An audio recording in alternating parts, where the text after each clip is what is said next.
door. Loud like a jag-off at a pins game fight. Brace yourself, this ride ain't polite. Dum Yinzers, loud and proud. Heads in the clouds, voices in the crowd. Chaos brewing, they don't play nice. Hold on to your iron and grab your prime anti-slice.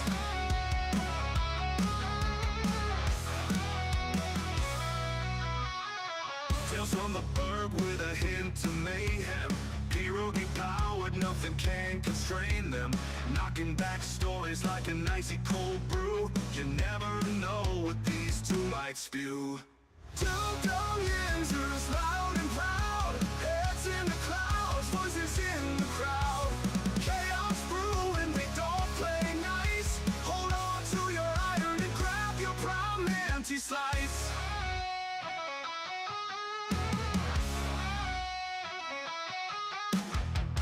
From the bug with a hint of mayhem. Pierogi powered, nothing can constrain them. Knocking back stories like an icy cold brew. You never know what these two might spew. Dum Yinzers, loud and proud. Heads in the clouds, voices in the crowd. Chaos brewing, they don't play nice. Hold on to your iron and grab your prime anti-slice. Rivers collide where the laughs always flow. Black and gold thunder everywhere they go.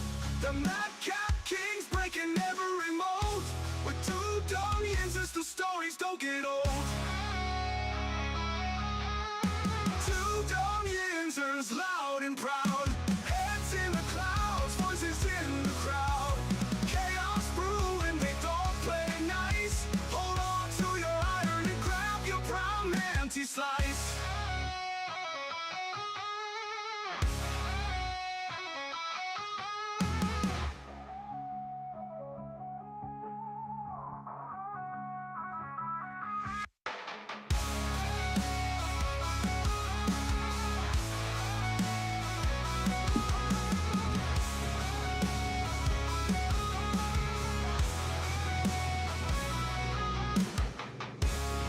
Good afternoon, everybody. Yeah, welcome back to the show. This is episode 984 of the Two Dum Yinzers. I want to say to everybody today, welcome back.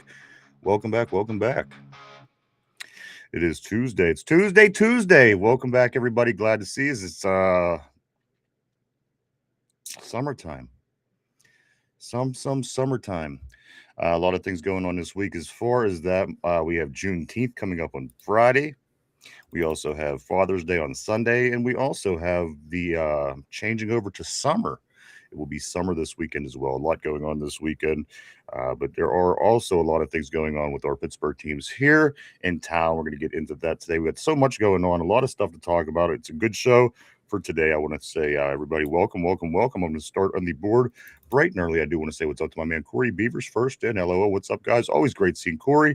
My man, let me get back to you in just one momento. As I do say what's up to my man, the original Yinzer Joe as well. He says, what's up, Yinzers?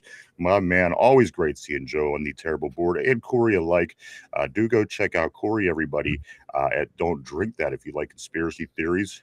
Right now, he is on the new movie that just come out this past week about UFOs and all this kind of stuff. So do get over and check Corey out. I do know that he's putting up a lot of good content because I do go over there often and I follow him and I watch a lot of his stuff because I'm into a lot of his stuff. So do go check out Corey over at Don't Drink That right here on YouTube.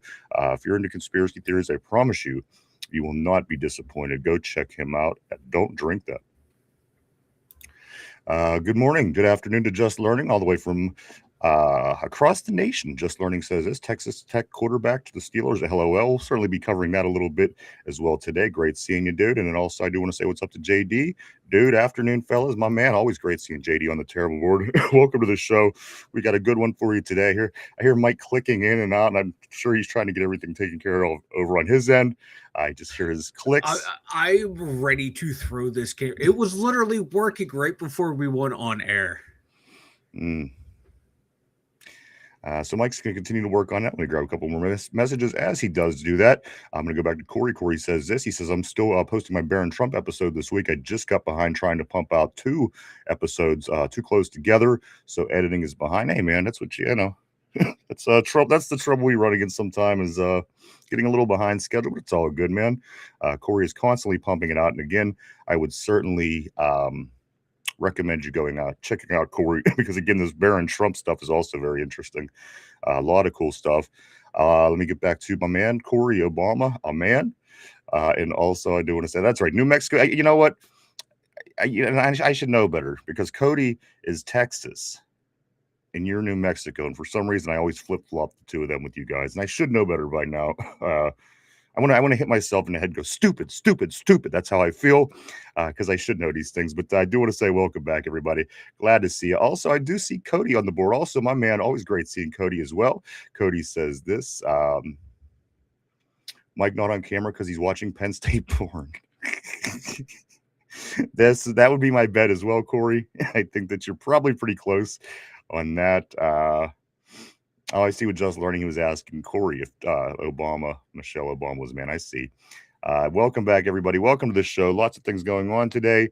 Yeah, I'm still waiting on Mike. I know he's working hard over there to get his tech up to date. So I'm going to continue on with a couple things before we do get rolling on today. Guys, again, it is Tuesday. It is June 16th. Lots of things going on with the Steelers. We'll get into so much today as we could do. We got a good show for you. Do stick around. Lots going on. A couple things that I just do want to touch on real quick, as I do with a few basic random ramblings at the beginning of every show. Am I out of line for thinking that the police should have their camera body cams on all the time? Why is this not a thing? If the police are on the clock, the police should have that body camera on. I watch these videos and these cops, they come up on the scene and the people ask them, they go, "Do you have your body cam on?" And it's like 50% of the time they don't. What good is the camera if the police could turn it off and on as they wish? It needs to be something controlled and monitored back at the police station, like all day. All day. Once you clock in as a police officer, your body camera should be on. There's no expectation of privacy for a public servant. And these people, again, they work off your tax dollar. And the body cam is to fix problems. Why can they turn it off and on as they wish? It should, as soon as they punch in, the system should turn it on. You get to the police station, you punch in your clock, you punch in, the camera goes on. It's automatic. This is going to be a big problem. This is going to be a big problem. It's going to be a big problem at some point. So that, again, over the weekend, I get carried away with my YouTube videos. I'm watching different things. I'm watching some of these First Amendment auditors. And I can't believe the things that, listen, it's not going to be a cop bashing hour, but I am going to say this. If perhaps people knew, they knew their rights, perhaps we wouldn't have a lot of the issues that we have.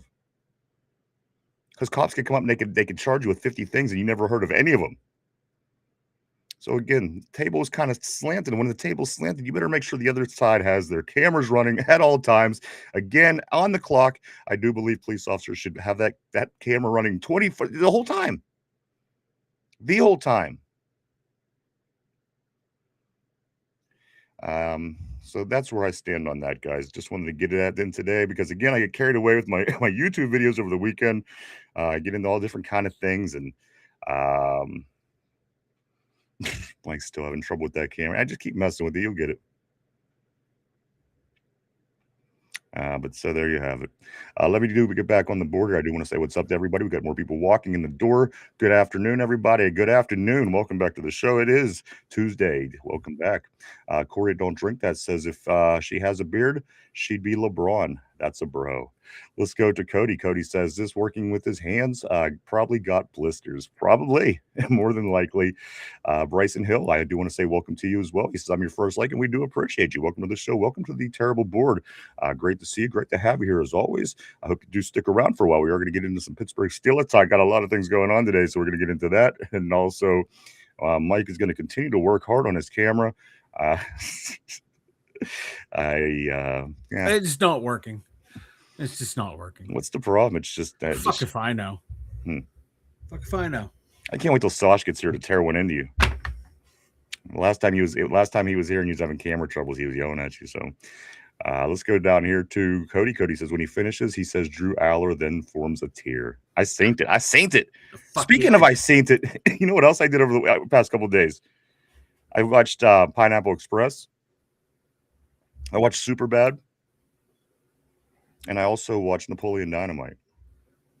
So if anybody wants to bust out any lines, I probably will recognize them today. As I'm a YouTube nerd at the end of the day. I didn't know this, but I am. I spend a lot of hours watching different things on YouTube. So it is the GOAT, Corey. I'm sorry, Cody. It's a fantastic movie, Pineapple Express. Matter of fact, I haven't watched it in a long time, and I really, really got back into it. Matter of fact, what I do is I watch reaction videos. So it shortens down the movie. It cuts out like all the bullshit. And then it allows me to watch my favorite movies with other people, basically. People that are on the video, of course. But anyway, that's my own sad, sorry, boring life. Let's continue back on the board, though. Let me get right here to Just Learning. He says, if I was a cop, I would be making it with all the babes. And Super Troopers. I watch Super Troopers, too. Or as well. Let's go right here. Let's go to Andrew Joe. He says, I think they are forgetting to turn their cameras on right? They listen, they don't forget all the other bullshit. But that they forget. That's the problem. That's the problem. That's the only reason I'm saying what I'm saying. Because what kind of bullshit is that? They know every fucking law, but they forget to put their body camera on. It's bullshit. So they don't implicate themselves in wrongful arrest or citation. I couldn't agree with you more. I think it's fucking ridiculous. And again, I'm not against police. I'm for police. I think if we had 300 million Americans running around with the law, I think we'd have a big problem. But as long as it's not being abused and done right, I think that law is certainly necessary. But again, you can't get these guys and gals to turn on their camera. It's just that's a problem. Why have it? That's the purpose of having the camera. Corey says civil rights feel like a wiki document. They change when they see fit to change. They sure do, man. And it's gross. As I said, you realize the more you watch these kind of things, the less you know about the laws and your rights. And that 6 weeks of civics class in 9th grade. Yeah, that come on. Fucking crazy. Let's continue on. Cody says Pineapple Express, the GOAT. It sure is, man. It's one of my favorite movies. The whole crew. And then I started watching This Is the End, which has all the same people. And then I kind of fell off because, again, I've already watched several movies at that time. But that's where we'd be. JPJ, hold on, let me get you 1 second. My man Ty Cody says, this shave my armpit. Yes, makes me aerodynamic when I fight. Trying to get a motherfucking scholarship. My man. Let's go to Tyrone. JPJ is the GOAT. JPJ is the man. JPJ, bout it, baby. One of my favorite defensive backs in Pittsburgh Steelers history. If I had to build a top 5, JPJ would certainly be in there. And Tyrone, I couldn't agree with you more, my friend. Meanwhile, Yinzer Joe is saying trade JPJ. Just learning says this, and then if they do something wrong, that they just resign and get a cop job at the next. And that's what I'm saying. How fucking retarded. It's crazy when you watch all this happen. You know what I mean? It's like why are average people listen? Okay, here's one for you. You get pulled over and get a ticket for having a burnt out tail light, a citation. Okay. What the fuck? That's not my fault, for one. For two, perhaps I haven't noticed, because sometimes people don't notice for a day, a week, perhaps longer sometimes on a padiddle. But, they come and snatch your ass up for a padiddle, yet these people could get off scot-free by doing all this shit, like you're saying, turning the camera off and resign, get a job, blah, blah, blah. That's the problem. The problem is the corruption with the law enforcement. It's not the law enforcement. Like I said, that you need it. Unless you want murders and rapes and kidnappings and assaults and batteries and everything else skyrocketing. I mean, you need somebody there in the middle, but you need somebody to police the police ultimately at the end of the day. That's my thought on that. Let's continue on. Good afternoon. Good morning, everybody. Welcome back to the show. Great to see everybody. Let's go right about here to Robert. Always great seeing Robert on the board. My man, welcome back to the show. Robert says, damn, those 2 beers were good last night. Good for you, man. You got to have your 2 beers. Hope you had a nice time, my friend. Always great seeing Robert. Welcome back to the show. Christopher says this. I'm a YouTube junkie also. They got all kind of... Dude, it's unbelievable. I watched YouTube way more than TV. Way more than TV. And I didn't even feel this transition happen. It just happened one day. He says this. I'm a YouTube junkie. Also, they got all kind of my old school kung fu movies like Drunken Master or Snake and the Monkey Show. Absolutely, man, all kind of stuff.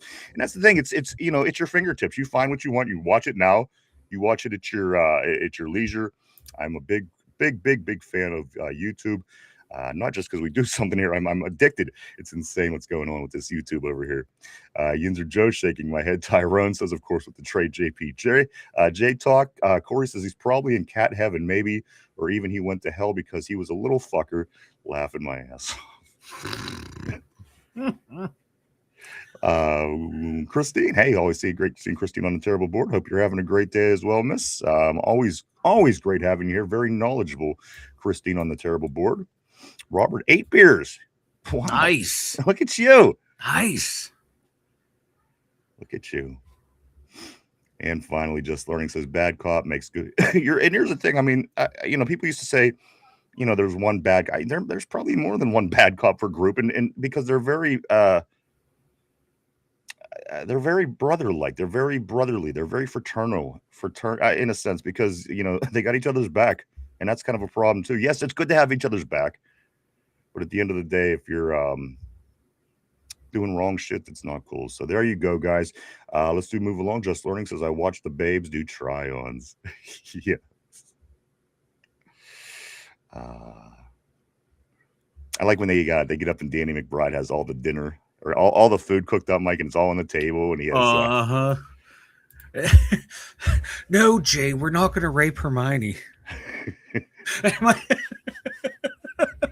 Just such a random line out of nowhere. Yeah. You killed Aziz. I synced it. Yeah. He's like, it's too late for you. No, somebody died of that nature. But I remember, I think who was Kevin Hart was kicking Aziz back down in the hole. He's like, get the fuck off me. And he's kicking his head and shit. Great stuff. It's my cat's birthday, Cody. So yes, so you guys on MySpace, or of course that is super bad. Very fresh on my mind. Few great movies. Them are my kind of movies right there. Cody the GOAT.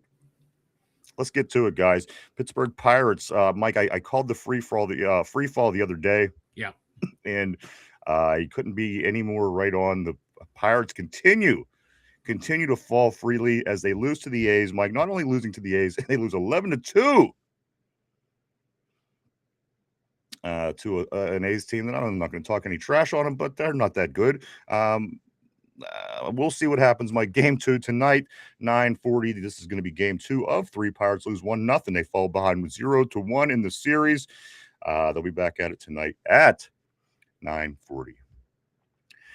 You guys see the new Mortal Kombat? I have not, but that sounds pretty awesome, dude. I will check it out. Great seeing you, Chris. Always great having you here on the terrible board. Always great seeing Chris all the way from South Florida, the Miami area. My man. Also, Yinzer Joe says is getting ready to post on MySpace right now. Trade JPJ. And you know what's funny about watching these movies? Whenever you watch these reactions, you get to watch other people react to what you love. Because again, I mentioned a half dozen movies that I love. I love these are my favorite kind of movies, these comedies. And to see other people, to see younger generations react to them and watch them react to what it is that you love. I don't know. There's something about it. There's something to it. And again, you get about an hour in because they cut out a lot of stuff. You can hear them talking and everything, which is fine. Because again, the movie front and back. And again, you get to watch other people enjoy. And it's a whole thing. So I don't know. At the end of the day, I do love it. But stay on track. Let's stay on track if we can. My fault, everybody. Let's go right here to Tortilla Jackson, my man, all the way from Sacramento, California. Tortilla says, let's go A's. You know what? And at this point, I am going to be right there and agree with you. We're on a free fall. I don't know what the hell we could do. I don't know what the hell we did, but this is very pirate-like, Mike. I'm going to say it's Bucko baseball at its finest. Yeah. So again, they lose the series to the Marlins. Now they're down 0-1 to the A's. So there you go. That's what's going on with the Pittsburgh Pirates. Robert says, I like the when Paterno mixed up MySpace and Facebook and referred to his players being on my face. Maybe he was thinking about Sandusky in the showers. Perhaps. Just saying. You know what else I watched, Mike? I watched Borat last night too. Oh God. Good stuff, baby. It's all about the comedy for me this summer. Let's continue right here, Corey. I'm sorry, Yinzer Joe. Joe says, "Dang, did the Pirates have a 12-year-old pitching or what?" You know what? I don't know. I think it was Jared Jones started. I think Carmen came in, and I think Santana wrapped it up. I didn't watch it. It was 9:40. I don't know. I got to really make an attempt to watch a game. It starts at 10 o'clock at night here on the East Coast, and I didn't catch it, unfortunately. But again, losing 11-2, I'm sure I didn't miss too much. Certainly, I looked at the box scores. Mike Endy Rodriguez goes 3 for 3 with a walk and a home run. If there's any question on who should be the catcher on this team, it's certainly Endy Rodriguez. Oh, yeah. Come on. All this dude does is hit baseball. So let's go down to Cody. Cody says, Franco, when I made jizz in your magazine. it was the tears from the tip of my penis. Bro, I was just laughing about that probably about 10 hours ago, just cracking up. Tears from the tip of my penis. Isn't that just pre-cum? Yeah. I don't know. Tyrone, Yinzer Joe, but we about to trade you and Mark. Yinzer Joe, we about to trade you and Mark. Christine says this. I see Danny McBride's name, so I automatically know this is going to be good. Christine says, y'all see the comparison between Danny McBride sounding like Patrick Mahomes. The shit is so funny that it kills me. I laugh every time Mahomes talks because he sounds like Kenny Powers. Oh, my God. I've never noticed that. I never seen it. I never did, but I will check it out. Great stuff. Cody says, where's Somber at? That's Somber from East. Yes, he's not here yet. I don't see him. Tyrone says, my Reds whooped the Mets ass. Like, you know what, Ty? I'm pretty disappointed in our squads. Between the Pirates and the Reds, I thought we were going to be the top two teams. We're the two teams fighting in the basement right now. So, again, we both were a little bit more hopeful. Corey, don't drink that, says Louis. Yes, they did. Louisville Kings, baby. The UFL champions. The UFL season wrapped up. Louisville wins the championship, and the city was quiet because it's UFL, and nobody noticed, Corey said. Here's one thing that I want to acknowledge, though. Like, we have the NBA done. We have the NHL done. We have UFL done. The only thing we have to do is, listen, once football season comes around, they're still playing baseball. Mm-hmm. So this is how close we are. We already have all the other big ones wrapped up, and it's still going to be baseball season when the season starts. So here we are, guys, coming up on the middle of the season in baseball. Just goes to show you how close we truly are, as we are just 89 days from the Steelers kicking off at Acrisure Stadium against the Atlanta Falcons. Guys, if you can believe that, just 89 days away. I cannot wait. Cody says, Danny McBride is my favorite. You know what? I was thinking of you as I was watching this. You are Danny McBride, Cody. You're what I imagine when I think of Danny McBride. I just do. Are you saying he's the Mexican Danny McBride? No, I'm not. I just think that he has the similar kind of sense of humor. I don't know. There's something about it. I was thinking, as a matter of fact, as I was watching it, I thought Cody and Danny McBride are the same person. Christopher, the Pirates always lose my Marlins. I know. I don't know what that's all about. I don't know what that's all about. Yeah. Pirates lose to everybody. Watch the Righteous Gemstones. All right, we'll check that out. Tyrone said, yeah, Reds fell off. I'm hoping we got same here. It's kind of getting late. Baseball's tough. It takes you 3 weeks to gain back a game. You know what I mean? You fall back and you're back for weeks trying to catch up. Into Joseph, Tyrone, me and Mark are worth 3 PBJs. Unlike JPJ, he's worth chips now. Cody says the two teams fighting in Derpy's basement. Let's go down here. Robert, baseball is called America's pastime because we watch it to pass the time till football. Is that not the truth or what? Very good. I think that's a very good point. And finally, Cody says, this was that Mike that wrote that you're the GOAT. Guys, lots of stuff to get into today. We're going to get into Steeler talk. And I got to be honest, there's a lot to talk about, guys. So welcome. Do stick around. We got a lot to get into. Michael, how are you today, man? Other than my camera not working, my light not working, I'm okay. I'm not happy, but I'm okay. But I am happy to be here. I just wish I was on camera and seen, but you all have to deal with my sexy ass muscles and my sexy ass tattoos in that picture. Listen, I'm not going to go into it too long, Mike. I'm just going to update it because I'm not going to do it every day. However, there is an update in our monthly competition here for for Gay Pride Month. I'm just going to give the results and then we're going to move on. Right now, the results look like this. I was going to say, does anybody want to place any bets on this? But I'm going to do a couple more days just to see how how it's trending. This is the results right now, as we have Vanilla Thunder and Derpy both on a gay dating site, and we're trying to see. Wait, did you actually put my name as Vanilla Thunder? Yeah, you're Vanilla Thunder. Well, I wasn't going to use your real name, so this is Dude, more. I wouldn't have cared, but this is even better with Vanilla Thunder. Yeah, so listen. My God. So this is what the results are, guys. Again, we're going on views and we're going on likes. If anybody wants to throw in a bet, if they want to just throw in a guess, again, we'll just kind of keep it simple. If you do, throw it on the board. Who do you think has more views and more likes today? Yesterday I threw it out there, Mike. You had 57 views and 23 likes. Fifth Derpy had 49 views and 16 likes, guys. This is the updated standings for the day. Very, very close. Very close, Mike. A lot closer than I thought it was going to be. Vanilla Thunder, 77 views. Derpy, 76 views. Ooh. Vanilla Thunder, 25 likes. Derpy, 25 likes. Neck and neck. Vanilla Thunder here, boys. Just checking in. Heard the competition going on here. If I lose to that little squirrely looking bottom, Thunder's going to be very disappointed.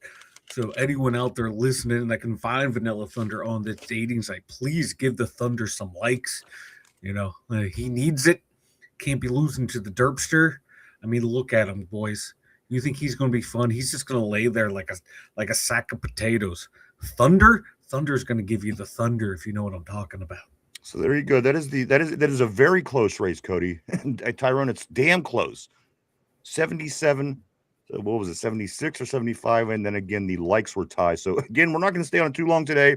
We will kind of keep up with it throughout the rest of the month, and we'll see how it plays out. We'll place bets along the way.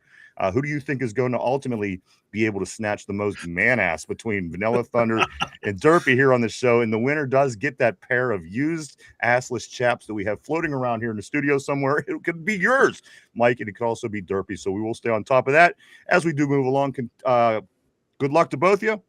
I think you're both doing fantastic, and we'll see how this lands. Let's grab a couple more, Mike, and let's get to the Steeler talk. I'm going to start right here with Cody. I'm starting here with Cody. Cody said Finn showed us a lot of his teeth on YouTube, short and then back. I know. It was the last time we seen him on a video. He had all of his teeth everywhere. Very toothy he was.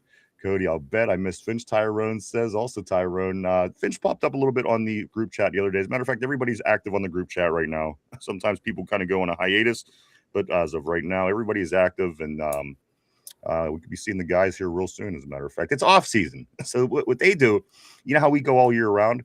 They take time off, basically. You know how when people, it's not football season, they'll do other things.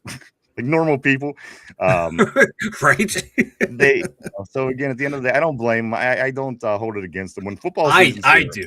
I know you do, but when it's Thunder football season and we have issues, and I have a problem. But again, it's off season. Whatever, do your thing, guys. But again, we should be seeing them here real soon.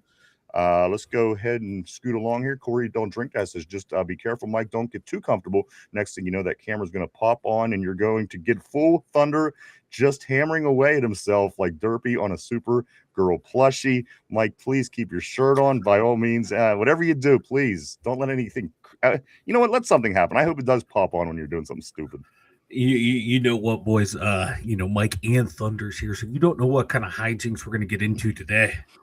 Yeah, you just don't know, baby. Everybody's in the house. Welcome. I do want to say what's up to everybody on the board, everybody at home, whatever's going on. Hey, welcome.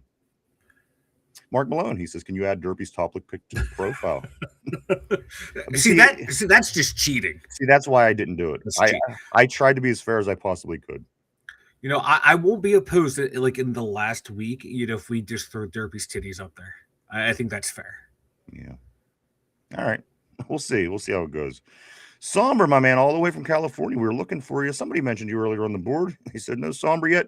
There he is in the flesh. Somber, He says the answer is no, is fuck no, by the way, as far as the thumbnail. And also Mark Malone, the man, the myth, the mustache. Always great seeing you as well, my friend. Welcome to the show, guys. Inter Joe says this: Mike's off camera trying to be a cop, not implicating himself. Probably got a billy club and cuffs right now. Look out, Sosh. Woo! Yeah, Sosh does like it rough, man. You know, with the handcuffs, the billy clubs, the riding crops. Well, they're yeah. Just saying. Me and my horse come galloping up. There's Somber from East LA. There it is. Cody says. Cody says this: if you lose to Derpy Mike, you're never going to hear the end of it. You know what? Hey, you know what? Derpy needs a win. Derpy needs to find love in his life, other than his dog. You know, and if we can find him someone that makes him happy, I will support Derpy in whatever endeavor he chooses.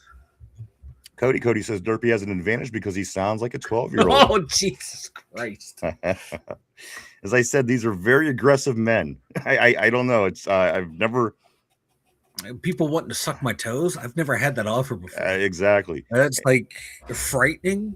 You know how when you're watching women get all of the attention from guys, that's kind of what it's like. Like you get a lot of attention. I'm not gonna lie. I'm starting to get a little jealous now that Derpy caught up. Oh, you better pick up your game because it's really close. I'm about to send you over some fresh pics or some shit. Yeah, I mean, hey, we will. Hey, listen, we will have an updated pick period where we do update the pictures if you'd like, so we could kind of change up the tempo.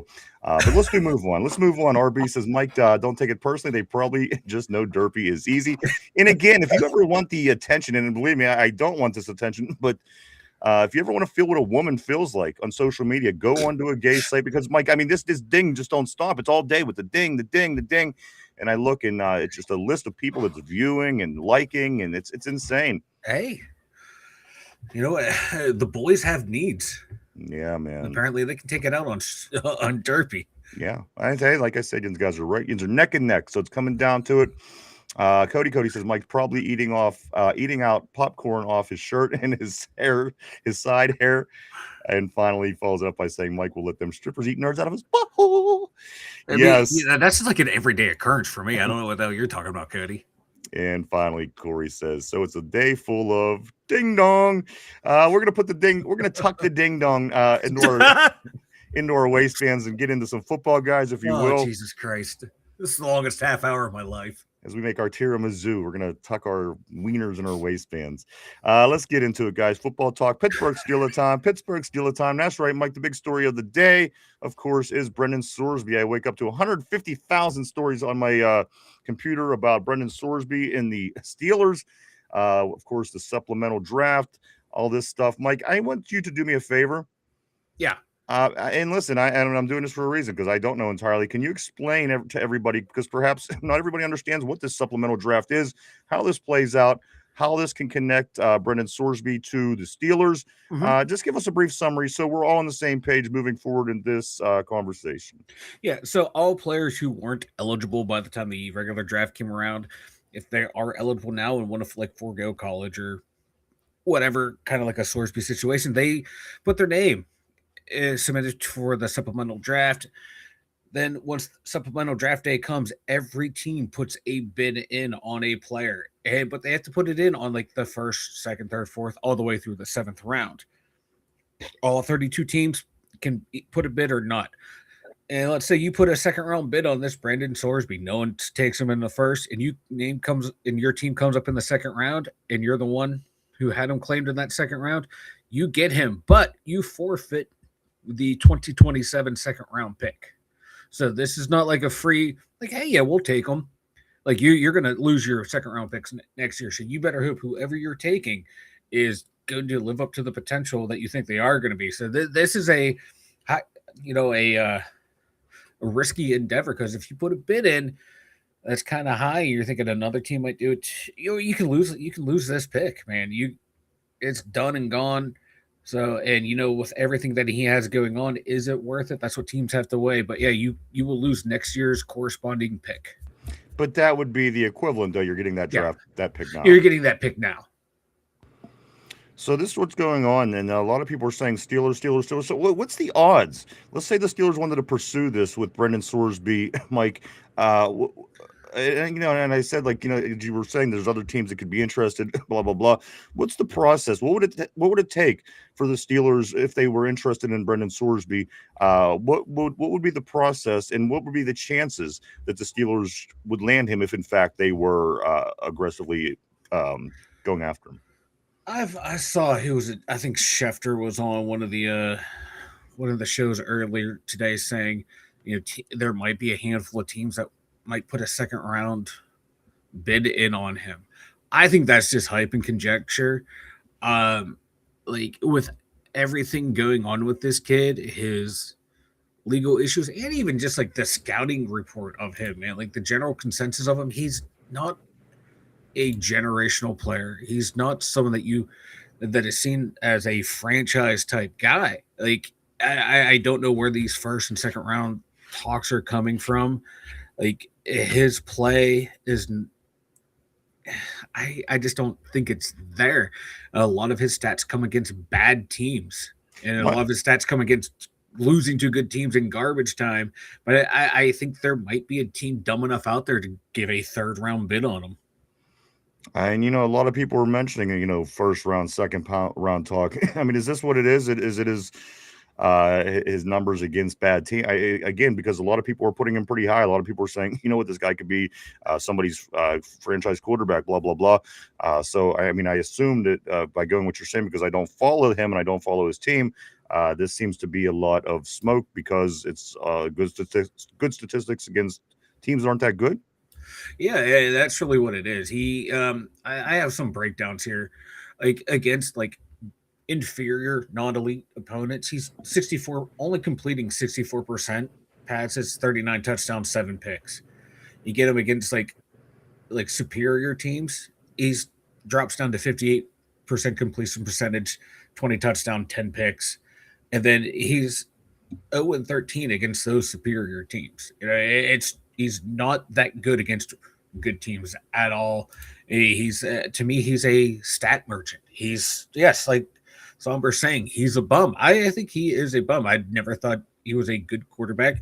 Remember in Cincinnati when people were talking about him, I think it was like last year's draft. Oh, maybe you can, if he comes out, you can snag him late, like a 6th round, 7th round type guy. And I think that's all he is. I don't think he's that special of a quarterback. He's just one of those guys who puts up gaudy numbers against bad teams. But yeah, I don't know. Again, I mean, we don't have anything great, but we have a lot to get into today regarding this matter. Actually, we're going to talk some quarterbacks. We're going to talk about potential quarterbacks for the Steelers. We have a lot of things actually we're going to get into today, Mike. Here's a couple of things I do want to say right off the top. I'm hearing, Mike, that not Drew Allar, but Arch Manning, he may be going back to college another year. So people that were expecting the big Arch Manning draft pick this coming draft, coming up in the spring, that might not be a go, Mike, as again, Arch Manning talking about going back to college yet again. So we're going to look at, Mike, what it is, because we know what's going on here on day 1 in September when we kick off here in Pittsburgh against the Atlanta Falcons. But we don't know what we're going to look like 1 year from that point. And we're going to look at some options today. We're going to look at what we have in the house. We're going to look around at some options and try to figure out, Mike, what it is we're going to be next. Because, again, who knows? I mean, we have drafted a couple quarterbacks over the past year. We don't know too much still about them, but again, under the new coaching staff, again, Mike, I think we learned a lot more about our players this year, which I'm very excited about. Mike, just right off the top, of course, Aaron starting this year. We have Rudy as our backup. We also have Will Howard. We also have Drew Allar. There's a Sorsby situation flying around. We got the draft coming. Baker Mayfield with things, rumors talked about him. So, I mean, at this point, if you had to make a guess for $1 billion, let's say somebody come along and offer you $1 billion, Mike, to say who is the Steelers quarterback going to be to start the season September 2027? Ooh. For $1 billion, if you get it right, who would you, as of right now, who would you name would be their starter at the kickoff next year? Gun to my head, Will Howard. Will Howard. And what's funny about this, and I'm reading it, I go to a lot of these Steeler information sites, and some people are saying Will Howard might be the guy. And then the very next article is Will Howard might not even make the team. Yeah. Drew Allar could be the guy, but it's like, what the fuck do these people, what are they talking about? Yeah. Like I'm gonna be like honest. Like I see Will Howard as a prototypical number two quarterback that can serve a year or two here or there as like your bridge quarterback, and I think that's kind of maybe how the Steelers are viewing him as someone that could be like I've been saying for a while now, that point guard who's not going to just facilitate the offense. Don't go out there and do more than we ask you to do. Just run it safe and let the guys do their job. You get the ball in their hands and sit back and relax and let everyone do their thing. Will Howard can do that. He can run an effective offense that way. That's what he did at Ohio State. It was just don't turn the ball over. Don't do anything stupid. Get the ball in the playmaker's hands. If he can do that at the pro level, he can be an effective quarterback. If those guys play really well, that could carry him into winning big games and potentially championships. So I think he serves that purpose well as that 2027 quarterback. Because if he gets that job, does it well enough, oh shit, he could actually be the long-term answer. And if you develop Allar, okay, you can end up trading one of those two for assets. So I have no problem going in next year with Will Howard as that quarterback that could be the potential bridge to Allar if he pans out, or the guy that you find out, hey, he can run a pro style offense, not going to wow you, but he ain't going to shoot you in the foot and might pull out those big moments the way he did in college, a la Jalen Hurts, the way he did in the playoffs. A lot of quarterback talk today. We're going to have, I have a lot of stuff here we're going to get into. Let me go over a few things before we do get rolling here. Some moves that had been made over the past day or so. Let's get into some of these real quick, Mike, just to get them out. Steelers, they do sign free agent wide receiver Levi Wentz. He's from Pine Richland, actually, as a matter of fact, right here in Pittsburgh. I can't even remember because so many players going in and out of the league. I do believe there's other Pine Richland players. I just can't think of them off the top of my head in the NFL at the moment. But Levi Wentz, Mike, is coming back to the Steelers for who knows how long. Could be a very a short stay as the punter. As the punter that we just signed 3 days ago, Aiden Laros. We had this conversation. Why are we bringing him? Is he going to compete with Johnson? Mike Laros already released as of yesterday. Him and Dalen Carnell, Mike, the linebacker, they were both released. And then also as of this morning, I do know that the Steelers also signed Aviators, the UFL's defensive end for the Aviators, Jacoby Wyndham, which I think he was here before, as a matter of fact. Yeah. He's also brought back as well. So, again, just small news, names you may hear throughout the day, the next couple of days. But, again, they could be released just as fast. I just did want to touch base on those. Also, I do want to say this, Mike. Steelers report to camp on the 28th of July. They start camp on the 29th. August 3rd is the first day of pads at camp. August 8th is Saturday Night Lights. It used to be Friday Night Lights for a long, long time. Mike McCarthy's changing it to Saturday Night Lights. That is August 8th. And then they wrap up their training camp in its entirety, Mike, on the 17th of August. So this is all just right around the corner, Mike. We're right now on June 16. Our next date we're looking for, of course, is July 28. That is when the Steelers are going to start reporting to camp.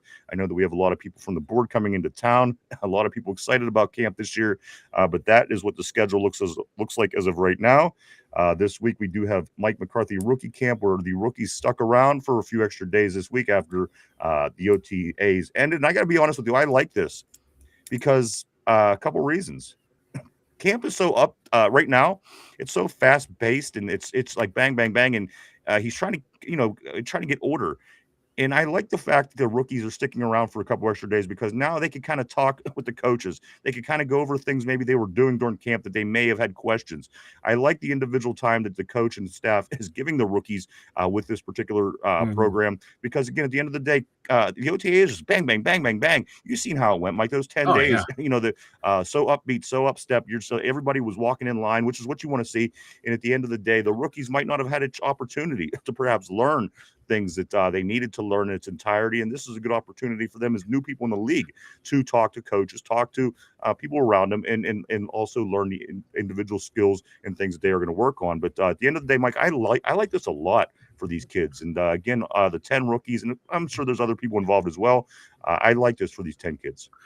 So do I. This is a great use of the extra practice time that we get for having the new head coach. It's a perfect opportunity to use it this is great because we had with the rookie minicamp early on, you don't get a lot out of that. Now they've gone through a couple sessions of OTAs. They had the full minicamp with all of the guys there. And now, like you said, now they can slow it down some, get more teaching, more coaching, one-on-one sessions with their position coaches. And I like this. And it's going to go – it should go a long way with their development because you get that stuff in now. So hopefully when they hit training camp in a couple weeks, they're good to go. There's might be some things that they still have to – iron out because they're rookies, they're still learning. But this right here is just an extra couple days, smooth out some of those things, and they can go away and know what they need to work on. So when they get to camp, these coaches will know, okay, who put in the work, who didn't put in the work. I like this a lot. I like this class. I really am, and I do want to say what's up to Vegas. I just seen him walk through the door. Yes. My man, all the way from Vegas. Great seeing you, sir. Sabar, I am sorry to hear about your Golden Knights, of course, as the NHL did wrap up their season over the weekend, but I know that you are a Knights fan. Mike, one other thing before I get back to the board, and we're going to get some conversation here. I do want to talk. I just want to say this as well as far as the transaction report. Mike, Darryl Porter Jr. He has number 27. They've given out some new numbers, and then of course Jaquan Davis, Mike, number 89. Just a couple side notes that I do have here. And again, who knows? These guys may not even be here by the end of the week, but that's how it plays out. Let's get back to the board. Great seeing everybody. Welcome to the show, guys. This is Tuesday, the Tuesday installment of the two Dum Yinzers. I'm glad to see everybody back. Of course, the big talk in the Berg today is, of course, this Brendan Sorsby possible supplemental draft. That is what I'm reading in the papers as I wake up today in the Steel City, guys. Let's go on the board and continue on and see what everybody got to say about what's going on today. Mike, very curious to see what people's opinions are on this and so much more. Let's get back at it. Tyrone says Sorsby is not a bad quarterback, but gambling, and I don't know what we have to bid to get him. I would just wait till class of 2027. I mean, ultimately, that sounds like the general consensus of the people I'm talking to. The media is saying this, they could do this, they could get him, blah, blah, blah. But the average, the regular people like us and, ourselves, this is what I'm hearing, Mike. Why would you take a gamble with this kid? He has issues, he has problems, and to maybe, burn up a draft pick next year that, of course, Omar Khan holds so near and dear to his heart, these draft picks. Again, this is kind of the general consensus. But let me continue on. We may see more. Let's go to Tyrone. He said he follows up by saying you would have to place first on him, and I wouldn't do that. Cody says I thought hurricane season was over. Of course, from Pineapple Express. Also, Tyrone says, well, Mike, if the draft was today, he would be first-round talent. First-round talent. Mike, could you imagine using your first-round pick? No, I was not impressed with this kid at all from anything I've seen. I just, no, God, no. I wouldn't use a first round this year, next year, the year after. Not even if there's a fire. Not if he was the only quarterback in the draft. Quarterbacks get overdrafted as is, and him as a first round pick is a huge overdraft. All right, there you go. Of course, a lot of people are saying the same thing. It should be a high pick as of right now. Same thing that also Tyrone is saying. Let's continue on right here to Yinzer Joe. Yinzer Joe says this. Right now, Sorsby is average and inconsistent at best. He needs a lot of work. Somber, my man, I do want to say what's up again. Somber said he's a bum. Tyrone says this, the class pretty stacked with quarterbacks. I can't wait till college is over and see where guys are ranked in seasons they had. And again, guys, also the word this morning is Arch Manning looking possibly to go back to college again. So it's just an interesting thing to keep in mind. Robert says this, Brendan Sorsby, you are a Cleveland Brown. Boy, does that really? That would be so fucking great. It feels right, doesn't it?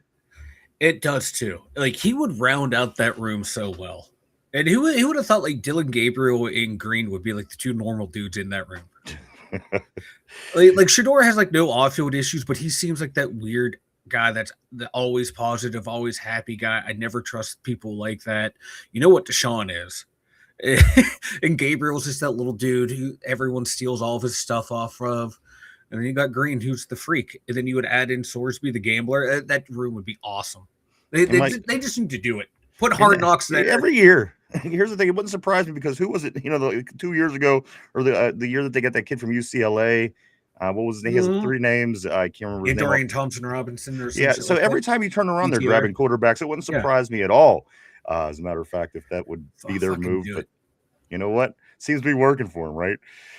Tyrone says he ain't a bum, but I would rather have the others in his class. Okay, for sure.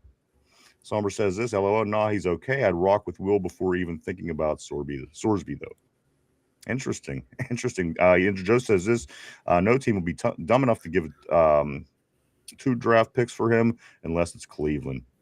That seems to be the general consensus because, again, I'm seeing Cleveland in the very next message as well. Tyrone says this, I don't even think Cleveland would do that, to be honest. They know this class is stacked. Oh, real quick, I think the Jets have a lot of draft picks next year. And you know what? They're a team that they're on a quarterback hunt just like we are. I mean, that shit would be fucking funny as fuck. Like, there hasn't been a conversation about us and quarterbacks that the Jets haven't been linked to yet in this offseason. Yeah. Everything that the Steelers can possibly do, it's like, well, the Jets. So, I mean, this is the team that's probably going to be beating us out next year for that position because they're more than likely going to be picking higher.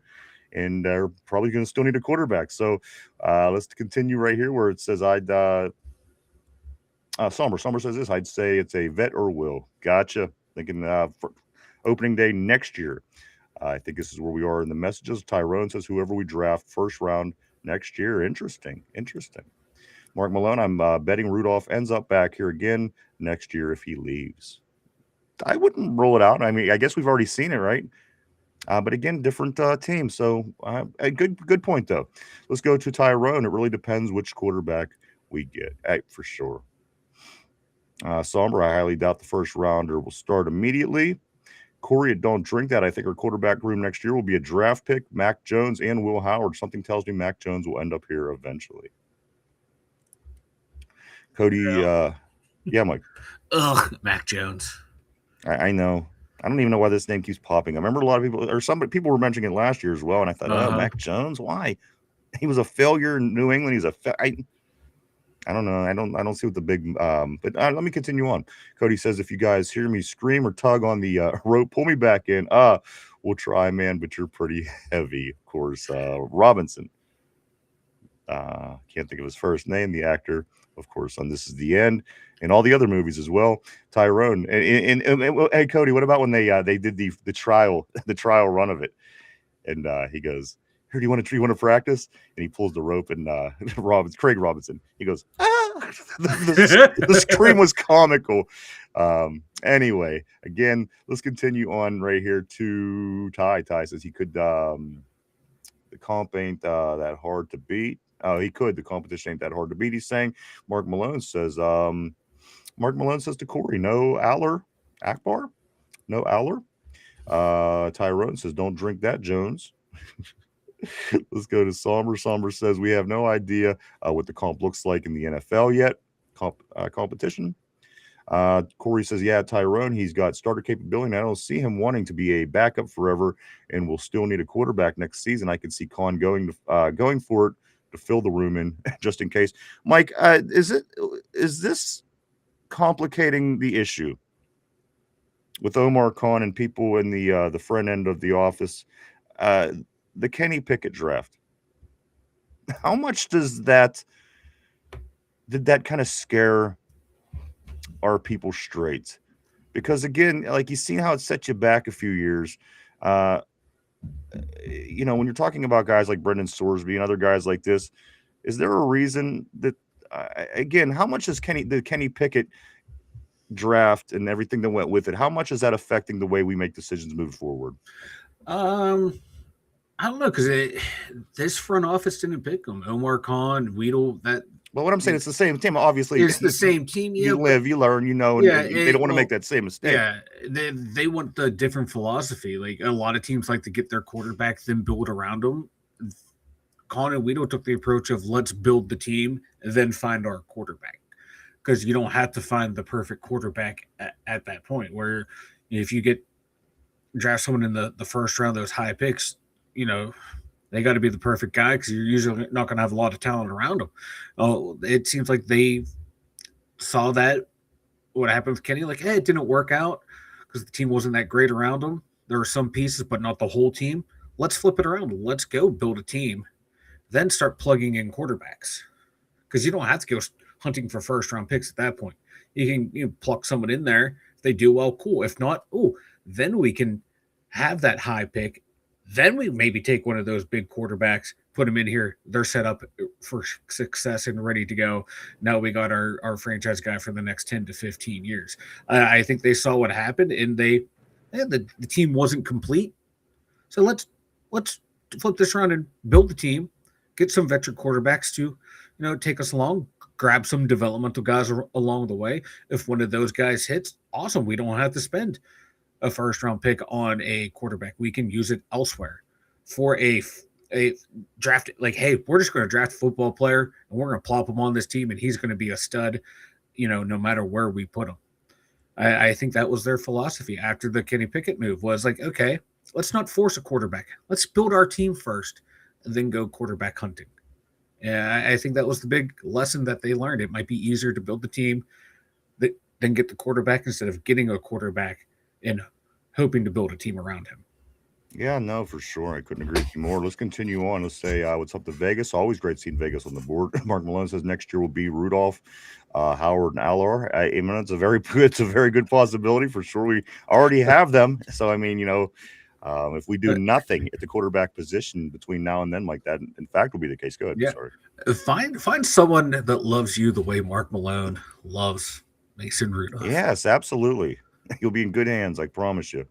Let's continue right here to where Mark says this, unless we trade JPJ and move up for one.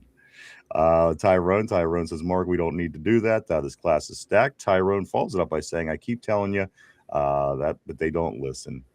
And Mark don't listen. You know what? It's something that we understood about him early, and you know what? It's just something we got to deal with. Mark will not listen, but that's all right. He's our non-listener. Let's go here to Cody. Cody says, this is Vegas all the way from Beaver Falls. Man, do you know about Falls, baby? My man. Let's also go right here to Somber. Somber says this: Jones will want starter money, not bridge money. Maybe if they can get him for cheap. I think one of the other quarterbacks beat him out, though. That talent jump isn't that significant, in my opinion. Vegas says the Golden Knights blew it when they lost game 2 after being up 2-0 in the third period with a chance to go up to. I know. I was pulling for you. I wanted Vegas to win as well. I mean, not because, again, I'm neutral, but again, for the show, I did have Vegas, and I had the Knicks in basketball, so I did get that win, Mike. And I had the Louisville Kings as well. You had the DC Defenders, but I know, right? It's some bullshit. We won't count it because it's not one of the big four. No, that's all right. I'll take the L. And here's another thing I was thinking about. Like, remember we were having the bet about if all 4 of these teams could get out of the first round? Like, the Pittsburgh Pirates aren't going to be anywhere near the playoffs if they continue what they're doing. The Penguins, of course, didn't get out of the first round. It might come down to the Steelers having to bail Pittsburgh out, Mike, and be the team to get out of the first round for the first time in quite a few years right here in the Bird. Yeah, and that was like the team, like at least Bucco fans and, like non-Steeler fans are like, aha, the Steelers, they're not going to be the one to do it. It's going to be, the Buccos, and that's not looking like it's going to happen. Penguin fans, I think most of them were kind of realistic, like, hey, we were fucking lucky to be here. And if it comes down to the Steelers getting us out of the first round, by gum, by golly, I think that's what we need, and that's what we deserve. Did you say by golly? By gum, by golly. By gum, by golly. Let's go right here to Vegas. Vegas says, just say no to Sorsby. Somber Hard Knocks DraftKings edition. Tyrone says, I think our quarterback room next year, draft pick. Next year will be the draft pick, Howard and Allar. Robert says Pickett has a strike. Listen, Pickett kind of say what you want about Pickett. The guy was really fighting an uphill battle. As a rookie, got thrown into the Wolves. His line was bumping in, running, blocking each other. It wasn't exactly the greatest opportunity for him. And the offensive coordinator, obviously, with Matt Canada, was listen, I mean, reserve your opinions on what you think of him. But at the end of the day, taking the team to the playoffs with a 10-7 record, not bad for a kid that's thrown into the Wolves with nothing going on around him. Listen, I'm not saying he's better or greater than anybody. I'm just saying, that's how it was. Let's continue right here to, and I'm a Pitt guy, so take it for what it's worth. He ain't no Deontay Johnson. Yeah, he ain't no Deontay Johnson. Tyrone says, I'm sure it did, but I'm sure they know they class legit and will watch each guy very closely. Absolutely. Corey says, "Don't get me wrong. I don't want Jones. I just see us having another trip." Yeah, I know. I feel you. I heard you. I heard you, man, for sure. Let's go to Tyrone. He says, "That's one thing I trust Mike McCarthy and these scouts to get one of these guys next year." Guys, here's a couple quick things about McCarthy, Mike. I talked about the top 10 offenses that he had against Coach Tomlin's top 10 offenses in their career.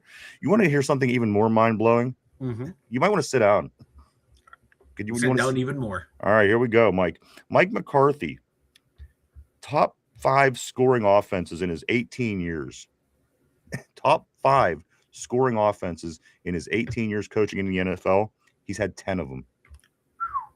Mike Tomlin, in his 19 years coaching, top 5 scoring offenses, 1.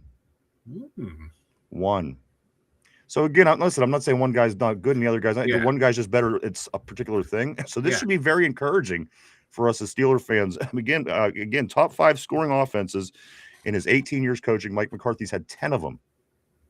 Mike Tomlin had 1 in his 19 years. So again, not saying anything. I'm just saying this is something we should certainly. It's something like we haven't seen in here more or less ever. So that's in Pittsburgh. That's encouraging. I mean, this is something that I'm really looking forward to. But there's a problem. Let me ask you this, Mike, board, everybody at home. Let me ask you this. So this West Coast offense, they're building this offense. They want to score a lot of points. They want to sling the ball around. They want to spread the field, which I love the idea. Here's the question. Here's the burning question. What if Aaron Rodgers blows out his elbow in week 2?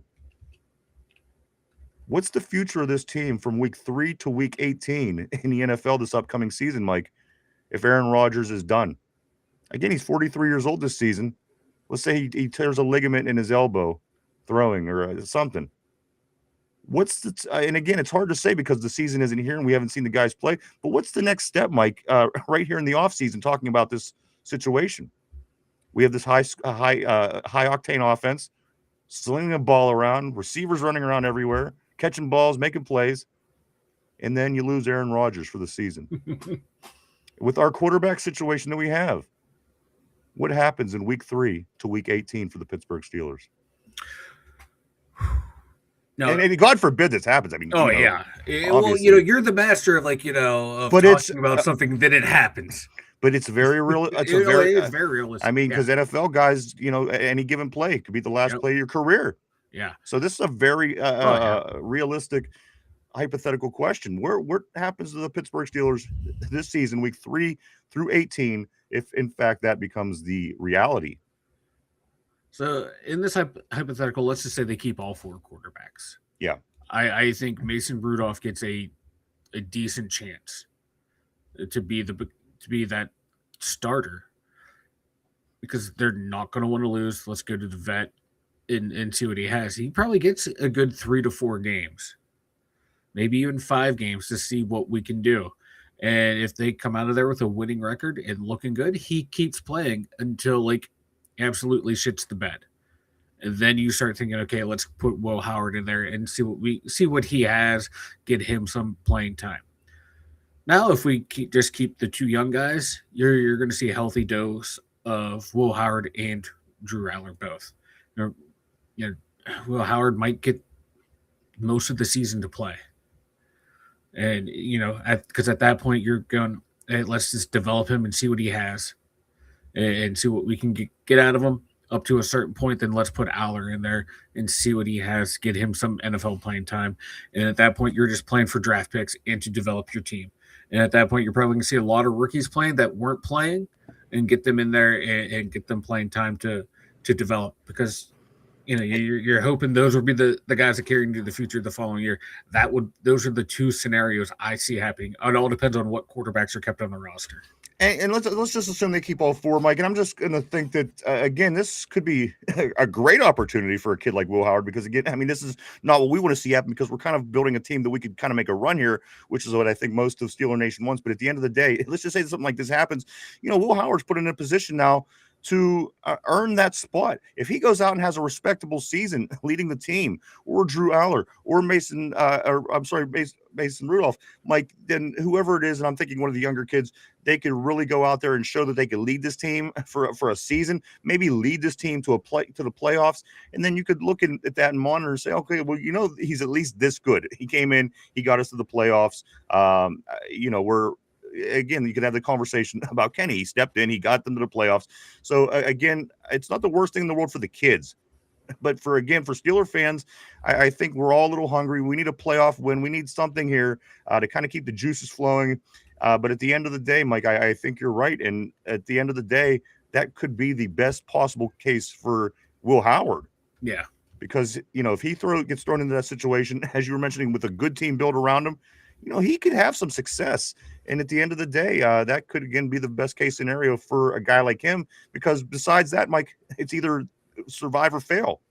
Because if you fail, now you have Drew Allar behind you, and, he wants to be the guy. So at the end of the day, I think you get the best performance out of Will Howard in this kind of a situation. I don't want this kind of situation. Don't get me wrong. Yeah. I want my team to be playing well into January and hopefully beyond.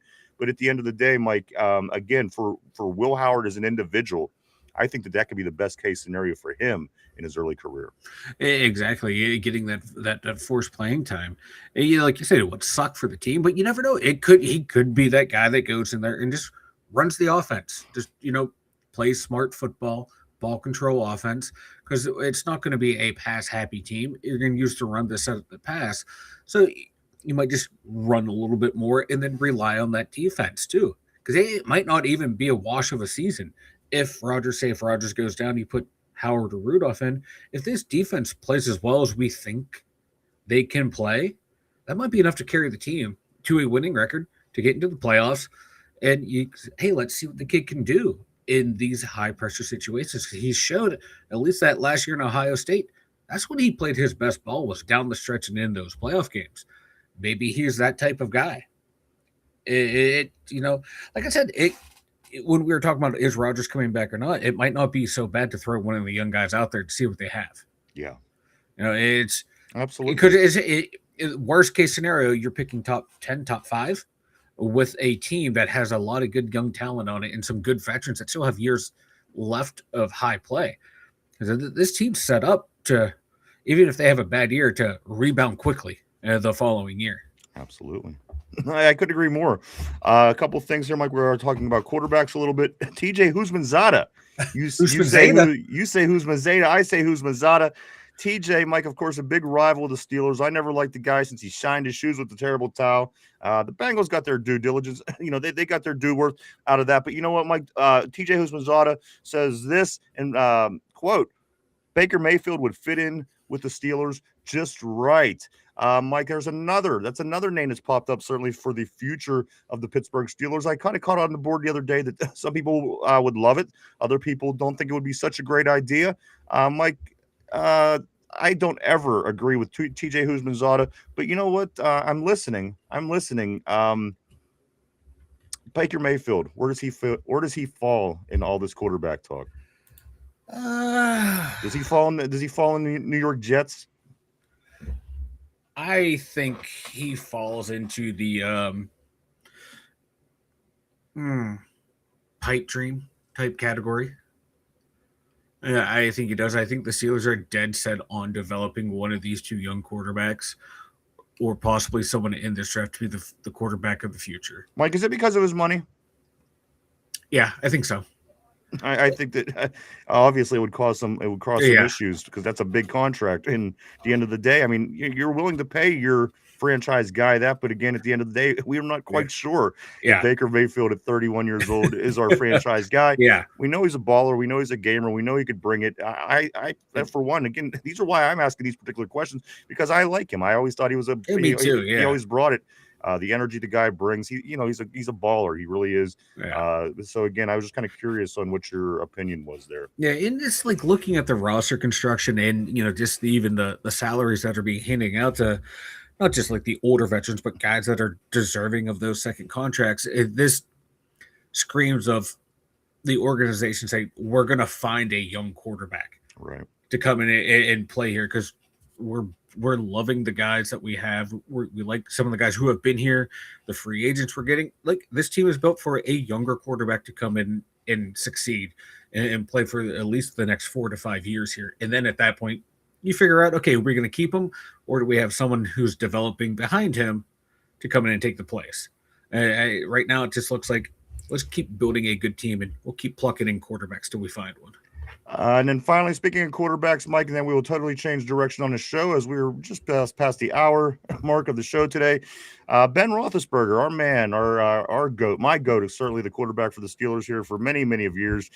Mike, he makes this comment about the Baltimore Ravens. He says, I think they're falling. Talking about how the Ravens look nowadays on his latest podcast, Mike, just talking about the Ravens. And then when you read into this, sometimes now on Google, there are most common responses. This was the part of the conversation that I wanted to talk about. The Baltimore Ravens, the most common response to what Ben said: if our window is closing, the Pittsburgh Steelers is locked and shut. Again, Mike, the pompous support of the Baltimore Ravens. Yes. It doesn't shock me anymore. We beat this team 10 of the last 12 times we played them. That is 5 out of the last 6 years we beat them. Yes. And at the end of the day, Mike, these are the comments again that people were making. I don't disagree with Ben. I think that their window is closing, but again, at the end of the day, I think we're moving in a different direction than Baltimore's moving. Yeah, and Vanilla Thunder is getting into it on Twitter with some Ravens fans about this, because he brought up that we're 10 and 12 against you. We've owned you for the last 6 years, and they're like, "Well, we beat you in the playoffs." And Thunder's response was, "How far did that get you? You're worried." Like, you're worried about what Thunder's saying in June when you should be worrying about your team results in January, because you're about the same as Pittsburgh. And you guys are appointed every year as Super Bowl contenders. And the Steelers, like last year, were supposed to finish dead last in the division. We're supposed to be one of the bottom feeders of the bottom feeding team. Let me ask you Ever this. since Ben retired, we were supposed to be terrible. And every year. Not even Lamar Jackson. If the Pittsburgh Steelers had a MVP, I guess we do have an MVP quarterback. So at the end of the day, Mike, it's, people can say what you want about the quarterback situation. They have an MVP. We have an MVP, former MVP in the league. But go ahead. Like, at this point, our window is not even supposed to be, even cracked open, and we're outperforming them. Like our technically, like, our window is just now opening. Yeah, I agree. And theirs really is almost slammed shut and locked and bolted and drilled in, and that's what they're saying about us. The Ravens are getting their windows ready like there's a zombie apocalypse out there. I think you also got to remember about Baltimore. And this really has nothing to do with anything, but they are a 30-year-old football team this year. This year is their 30th year, Mike. Believe it or not, I remember like it was yesterday when this team came around. A lot of fun. We did split the very first year that they were in the league. Let's get back to the board, though. Lots going on. I don't want to miss out on anybody. Tell you lots of good comments, opinions, and also thoughts. Let's stick with it. Let's go here to Tyrone. That's one thing. We did get that about McCarthy's guys. Mark Malone, Rudy might get part of JPJ's bag. Tyrone says, yeah, right. Mason's about to get cut. Let's go to Mark Malone. Back to him. He says this: I think they bring him back next year with part of the money they are saving, not signing JPJ. Let's go here to Somber. Somber says this. He says, Mike McCarthy will be eyes on in person with this class of 27. I doubt he was able to put that much into the class of 26 as he wanted to with the switchover. Absolutely. He's going to have that whole year under his belt, and it's going to be a lot different next year, I'd imagine, for him and company. Tyrone says, Mark, no, LOL. Tyrone, I can't wait till he signs. Get ready to learn Chinese, buddy. I do also want to say what's up to EXP Bless. Welcome back to the show. Welcome to the board. He says, hello. Guess what, guys? I'm going to the Steelers versus Ravens game in December. I'm so excited. Nice. You know what, EXP, I'm excited for you because that's when they're the best ones. Like December football against the Ravens. You don't get any more pumped up than that if you're a Steeler fan. Welcome to the show. That's awesome, brother. Stick around, and we got a lot to get into today. And again, that's awesome. Happy for you. Mark Malone says, Haley. Of course, Todd. Tyrone says, yep, finally we're going offensive minded. Thank the Lord. And we still have a good defensive coordinator. I'm excited about this whole thing. And as a matter of fact, every day through this whole process, Mike, I'm getting more and more excited. So I can't imagine what 89 days from now is going to yield for me. I'm just going to be just beside myself, ready for this season to get kicked off when the shitbirds, they show up in Pittsburgh to play in week 1. Let's continue on. Let's go to right here. Mark Maloney says this Magnum would do well in this offense. Somber says this would go from 11-5 to 9-8 with Will would be his guess. All right, fair. Good. Not bad. Also, Corey says this. Well, we have an Ohio State looking team right now on paper. Look at our wide receiver room now. Looks similar to Howard's at Ohio State on paper, like it's designed for him to take over at some point. That's an interesting take, Corey. Let's go here to Yinzer Joe. He says they trade Highsmith or JPJ for Mahomes. Providing Mahomes is the same guy when he comes back, because sometimes you're just not. I would probably trade half the team for, again, to get your lightning in a bottle guy. But who knows? Who knows what what Mahomes is going to have in the tank after the injury? It's up in the air. You know what, Mike? He could win the next 3 Super Bowls. The thing is, he's that good. So whatever goes on with Mahomes is going to be crazy to keep an eye on. Also, Somber says 11-6. Gotcha. For sure on that. Tyrone says I've been asking offensive minded since that Browns game. I knew Tomlin was finished, and Mike McCarthy, he actually throws the middle of the field and it just at halftime. And people have been using the word conservative. I think conservative is a bit too aggressive for Mike Tomlin. What's slower than conservative? Because again, I don't know. Here's one for you real quick, guys. I do want to make this mention. Mike McCarthy, I mentioned this the other day, Mike. What if, in fact, Mike McCarthy would come in and win a Coach of the Year? He is in prime opportunity to do so. Because if you think of it, once Chuck Noll, his stale part of his career ended, and Coach Cowher came in and kind of turned the ship around, I think that it could be very similar, Mike, coming off a stale end of a coaching run. If Mike McCarthy could come in and make a nice run in the playoffs, I think his name could very easily be mentioned somewhere in conversation, because just 2 years ago, the Pittsburgh Steelers was just this bumbling team, and they had all kind of issues and all kind of problems. And if Mike McCarthy comes along and wins at least 2 playoff games, I think it's a very good possibility, as Bill Cowher did in his very first year coaching, Mike, not to be out of the question to talk about Coach of the Year. Yeah. Because Coach Cowher didn't win a Super Bowl that year. Yeah, he made it to the playoffs. Yeah, just thinking like how modern voters think about this now. Like you're like, oh well, they were 10-7. Never mind the fact that we talk shit on them all offseason, how they're going to be one of the worst teams in the league. Let's say they win 13 games. I still don't think they would, because they're going to be like, well, they won the division last year, and they're going to forget all the shit they talked about them.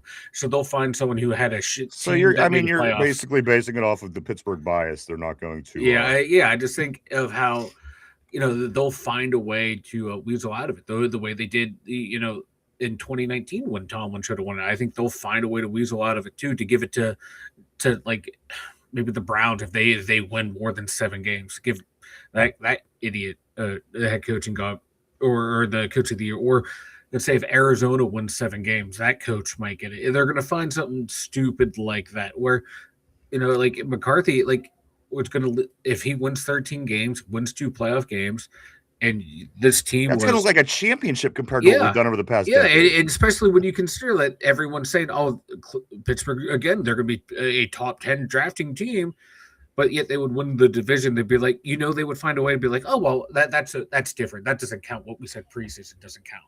I mean, look at this roster that we've been shitting on all year. Oh, it's a good roster. Look at all these young talent we have. Even though we call them an old team, they would find a way to not give it to a Steeler coach.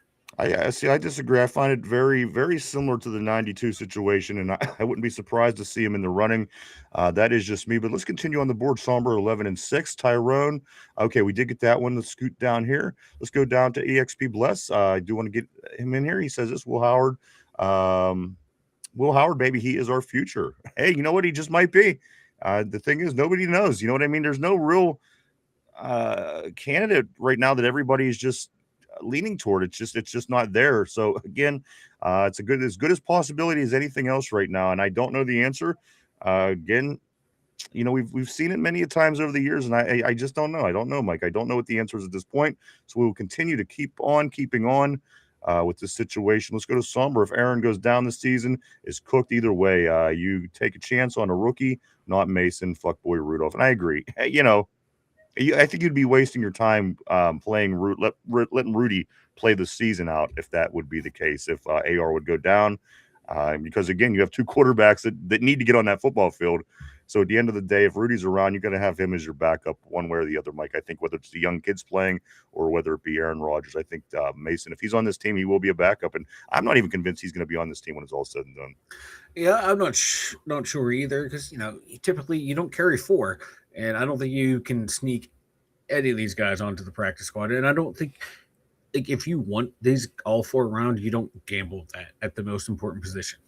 Yeah. Let's see what else is going on the terrible board today. On this Tuesday, Tyrone says Mason is getting cut. No worries with that. EXP Bless says this. Do you guys know how? Let me scoot down. Do you guys know Acrisure Stadium? Of course. I'll be okay. Awesome, man. That is awesome. Who knows? Who knows how the years go and who we might be at that game as well. But that's super awesome. Really excited for you. Are you from town? Are you coming into town? EXP. Let's go here to Yinzer Joe. Yinzer Joe says the Steelers have a good record at that point. No way. They put one of the unproven quarterbacks in the finish, go through the playoffs. They trade to upgrade the position. And again, this is something that nobody wants. Nobody wants Aaron Rodgers to be done, but again, the reality is football is tough. It's physical. Somber, a good record with 3 total games played, LOL. Also, let's go to Somber. He says this. You could argue if we were 0-3, it would be more of a reason to play a vet. Let's go to Somber one more time. He says this. It's more about Aaron being unavailable than the talent of the rest of the room, in my opinion. Yeah. Sounds right, man. Let's go to Robert. Robert said this. Mayfield led the NFL in touchdown passes for 20. That's what I'm saying. The dude's a dog, man. And my big argument is this, Mike. He's the only quarterback in the last 40 years that's done anything for the Cleveland Browns. Right. You know what I mean? To take a team that is so terribly cursed and to actually get something done and win a playoff game and finish over the Steelers for the first time in 36 years at that point or whatever it was, there's got to be something to the cat. Again, he didn't look that bad in Carolina. I don't know what's going on in Tampa Bay. They seem to continue to be building their team. But again, Mike, as they continue to build, big-time players are also leaving Tampa Bay as well. So it's almost like they're running in place there. He says this. Mayfield led the NFL in total touchdown passes for 23 and 24. He's going to get $55 million plus. I heard his agent is seeking $65 million. And you know what? He belongs up there. I don't know. Like I said, he could put in the right situation. I think he could do some great things. Yeah, and you saw what he did. God, when Mike Evans and Godwin were both healthy, he was lighting the league up that year.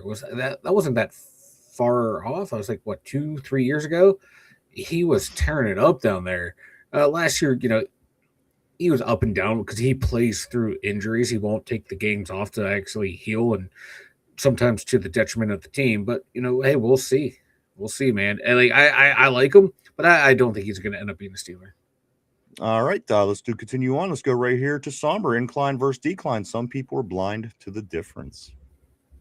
Tyrone says 65. Hell no, he'll get more like 45 to 50. Cody says this. Hey, Dave, what part of Kim Jong-un is you going to kiss? I'm not going to kiss. Something popped up in my way. There he is. I'm not going to kiss anything, but let's just say I'm going to give him something special with my hand. You honey dicking me? You honey dicking me? Somber says this. Scared is a better word. Cody says, I'm convinced Tomlin thought it was entertaining to let a team come back or win. But you know what? The thing about it was, and I'm sure, I don't know what the hell was going on, but over the past decade, I've never seen a team have so many games that come down to that less than a touchdown difference. I don't have statistics. I don't have the numbers in front of me. I'm sure it's very easy to find. But why did the end of every football game for the past decade finish the same exact way, Mike? Why? Every game. It didn't matter if he was playing the best team in the league, the worst team in the league. Most of the time, I guess it did. There was a difference at some point. But at the end of the day, Mike, why was every game so freaking similar where you were possibly facing a heart attack by these finishes? Vegas. Now you're talking like me and Corey. I know, right? See, I've been hanging out with you guys too much. I've lost all analysis. I'm just going Vegas. I knew you'd come around. Somber says this: how do we go from a second half comeback team to a second half get comeback comeback back on team? LOL. No Diddy. Was he stroking out or was he stroking out? Whatever it was, I followed it. I actually stumbled on the word, but I followed it. Yeah. Tyrone says, Cody Tomlin did have a lot of questionable shit, to be honest. Love him, but I'm glad he's that's where I'm at with him as well. I do. I love him. I have no ill words. Again, it's just natural to pull comparisons. And again, I try not to do that because but let's scoot along right here. Somber says, how do we go from a second half comeback team to a second half get comeback on team? Fixed it. We got you. Mark Malone wouldn't be surprised if one of the other quarterbacks has an unfortunate injury and goes on IR for a year. Maybe one of these whole year IR stints like our rookies have been having for the past 3-4 years, Mike. Every year it's been somebody new that was a rookie that missed a whole entire season. So maybe Drew Allar, gets a mysterious injury in camp. I hope not, because that's just going to take, he won't be able to practice. And that's less development right there. Yeah, fall into the Will Howard category from last year. But I mean, it's we've seen it happen every year. There hasn't been a year over the past 4 or 5 years that didn't happen. You know what? It could be someone like Rubio. And no offense, Rubio, but I want all the other rookies to be healthy over you. Well, I think the quarterback is the topic at conversation. I know. But I just don't want any of the poor Rubio. That poor guy. He's catching strays over here. Yeah, I know, right? He seems a decent fella, but I'm protecting my quarterbacks. Mark Malone, he says this: at the end of the day, I don't think they want to part with Magnum. Tyrone says, yes, they do, Mark. They could care less about Mason. Mark Malone says this. He says, Tomlin couldn't. Hell, he wouldn't even get him ready to play in 2018. Ben Roethlisberger, 26-2-1. Ben was a beast. Come on, dude. Was Tyrone, we would never blow any team out. Laugh my ass. Yeah, I know. Always had to be close. Lives in his. I know. It's frustrating. That's all. That's all. Believe me, if there's anything I have against the guy, he frustrated the shit out of me and all of us. Robert said this: unless they put in a max salary for a single player, we are not that many years away from some quarterback getting 100. Patrick Mahomes is getting half a billion dollars, I think, with his new contract. So it's not out of the question. Yeah, I know there's been talk about maybe going with a separate salary cap for quarterbacks, which would make sense because it is getting ridiculous. Cody says this comeback on sounds like a Penn State thing. And finally, Tyrone says, and Mike McCarthy wins the games. He should. I mean, let's just hope that that's the case moving forward. Or guess what? A couple years, I'm going to be calling for him to be fired too. Mm-hmm. He's not exempted. He's a Pittsburgh guy. He might get a little bit more leniency from me just because of that. But believe me, if my team isn't winning and it's falling into that anything similar to what we've gone through for the past decade, I'm going to be calling for his head as well. Believe me. Let's get into some things, Mike. Let's talk about some of the wrap up. Mike, of course, the OTAs wrapped up last week. They finished it up. They are now doing rookie school through the beginning part of this week. Some things that are talked about after OTAs from last week. Nick Herbig, Mike, is, of course, praising. He's praising the work of IMAX, our number one pick this year in the draft. The Steelers selected the tackle IMAX, Mike, being praised by Nick Herbig. And you know what? There's no reason for Nick Herbig to really praise him. I mean, yes, he's going to say the good things about him. He's his teammate. Yeah. But at the end of the day, Nick Herbig, he's coming up on his own. He's doing his own great things. I think if he thinks that Max is looking good, I think that Nick Herbig is telling you the honest truth at the end of the day, Mike. How confident are you feeling about IMAX in this rookie season? And then I'm going to get to another player on the offensive line in just a moment after you talk about IMAX. And again, how Herbig is giving great words about IMAX. Yeah. I love to hear that this early from a rookie that, a very raw rookie that needs a decent amount of work. And that's good to hear that, like an up and coming star player in the league is noticing that. Like you said, Herbig didn't have to say that. He doesn't You're have to right. he doesn't have to pay attention to him in practice and meetings and shit like that. And for him to come out and say that, I think that's a really good sign for the development for IMAX and how he's coming along. And like all the video that they put out, the Steelers don't release a lot of this training camp stuff, but just watching him, man, the way he fires out those drills, I agree. He looks natural, dude. Looks good. You can tell like this guy played multiple sports. He's not your typical Right. big man, kind of like lumbers through.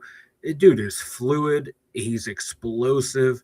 Watching him on drills, like he looks like that 8-year vet of just powering through the drills, and you can tell like, oh man, this guy's done it for a long time. This guy's a starter. This guy's like, you can tell he's just a backup in the league. IMAX looks like that veteran starter going through those drills. Bro, if we can make this work with this offensive line, with these guys, this is what they were, Mike. This was the goal 5 years ago when they started again with Broderick Jones. This was what they wanted. They wanted to get that offensive line solid. So whatever we do moving forward, it's going to be pretty draft time. And people always say, "Wow, why did the Eagles get all these pretty draft?" Because they've built that line. They've went through the hard work. They went through the stuff that isn't pretty, and they're at that point where they're winning a lot of football games. They're a good football team, and they started with the line. It's going to come. We're going to, and again, it really comes down to how well this offensive line sticks and plays together. And Mike, between Frazier and McCormick, even Fatanu, and now IMAX, these are great things to hear. However, my next question, it plays into that right guard position. I know that everyone loves Dunker at this point, Mike, but how big on this team this year is Spencer Anderson going to be? I don't know, because I think he's going to be a fine backup.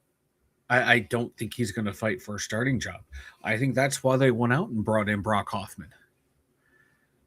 Spencer Anderson, to me, I think he's going to be a fine backup. I know there's been some articles he could really be like the Hoffman guy as well either, though. I mean, you're saying I don't. I'm not a big Hoffman fan either, but I think that's why they went out and brought Hoffman. McCarthy knows Hoffman from his stint in Dallas. He's more comfortable with him. I think he thinks there's something there more than Spencer. He offers more than what Anderson does. And I'm not a big fan of either of them. I don't think they're starters. Hopefully they're placeholders for Dunker, because Dunker needs some work. He's going from outside to inside on the offensive line. So he has things to work on. But I'm just hoping they're placeholders for him. Yeah, so I mean, again, that right guard position, that's the position in question. As looks like Frazier at center, looks like McCormick and Fatanu rounding out the left-hand side. They want IMAX to be their guy on the right tackle. So again, I know, believe me, I'm just like everybody else. I want Dunker to be the guy, but again, at the end of the day, Mike, it's going to be interesting, especially as you mentioned with Hoffman involved and certainly Spencer Anderson. So, Mike, where does the right guard position ultimately go for you this year? Where does what's the route that it takes? Because again, there's going to be starters, somebody at the beginning of the year, somebody at the middle of the year, and then somebody at the end of the year. Is it all going to be the same guy? What's your feeling about that right guard position? I think Hoffman will get it to start, and then you're going to monitor his performance, and you're going to also monitor in practice of how Spencer Anderson and Jennings Dunker look. And if Dunker performs better than Anderson and looking better than Hoffman, Dunker will get in there. He'll be the eventual guy, because I think that's the plan. They want him and IMAX to be that right side, because it's telling me moving both McCormick and Fatano, like, okay, that's our left side. Now we're just looking for our right side. And I think they really, really want Dunker and IMAX to be that right side, to be like, hey, we had 2 home run drafts to knock out this line. We're good and we're ready to go. And everyone else will fall back into their backup positions. So I think Hoffman is that center/guard guy, and Spencer Anderson's more of the do-it-all guy in the offensive line. I think that's how they want their offensive line to look. But I think Hoffman starts it early, and then you monitor throughout the season of who's performing better in practices. Let's see what the board is saying. I see some commentary on this particular question. Mike Somber says this. Herbig probably felt his strength, talking about IMAX, of course. Ty says this. Ty says Max plays mean. 2, he will beat out Cook day 1 starter. I hope so, because he is. I remember reading articles like his his first coach in JUCO was like, I had to explain to him, like, no, you gotta calm down. You can't just go running around hitting people. I like that guy who wants to go out there and just bang Yeah, I do heads. too. I Yeah. do too. Hey, to quote Coach Tomlin, I want to say whoa instead of sick him. Yeah. As long as he ain't tackling our quarterback. hey, I want him out there tackling Aaron Rodgers. Let's go to Somber. Tyrone says this. I'm sorry. Ty says Anderson back up. Agree Mike Hoffman, Dunker. I agree Mike Hoffman, Dunker will fight to start. Somber says this. We'll find out if they extend him. I think that contract tells a story for sure. Robert says correct. Spencer will be a fine backup along with Hoffman. Jennings will start. And finally, Tyrone says this. We have some good battles. Hey, dude, I'm very excited about what I'm about to read next. He says this, the battles this year, which is great. Iron sharpens iron. Quarterback 2, wide receiver 3 through 6, right side of the offensive line, defensive backs 3 through 6, and Day versus Black at nose tackle. Dude, camp is just going to be so freaking good this year. I mean, every year you're excited when camp comes around. But, Mike, there's just so much that happened this offseason that you just can't wait to get to camp this year. I can't. Like Tyrone said, man, there are a lot of really good battles that are going to happen. And that last comment, too, that even gone to you, but like the O-line staff versus Pat Myers. Give me Jari Evans all day, every day. A Hall of Fame guy, coaching all those youngins. Like all he has to do is just walk in just one day and like just pull up some video. If you don't know who he is, like, hey guys, look, this is your coach. This is who I am. You see, this is at the Hall of Fame. Okay, listen to me. Trust me what I'm going to tell you. That commands a lot of respect right there. They would be stupid not to listen to this guy. And the main coach too, Campen, he's not an idiot either. He's not some schlub either. He played well in the NFL, so he knows what he's doing. And hell, even our running backs coach was a former offensive lineman and also a lineman coach. So there's a lot of wealth and knowledge to impart on these youngins on that O-line. And it's going to be they're all mean, they're all nasty, they're all athletic. They just need to, some good coaching, and they're going to be dogs. Let me read that comment, Mike. And Mike Ryan, I trust his offensive line coaching staff. Now, Pat Meyer, wasn't that Derpy's guy? Didn't his dad know him or something? It's someone that knows someone, yeah. That's all you need to know. Anyone who knows Derpy. Yeah. I don't want them coaching my team. A couple more things, Mike, from OTAs. We did hear this. Ray Fittlepalter reports Eli.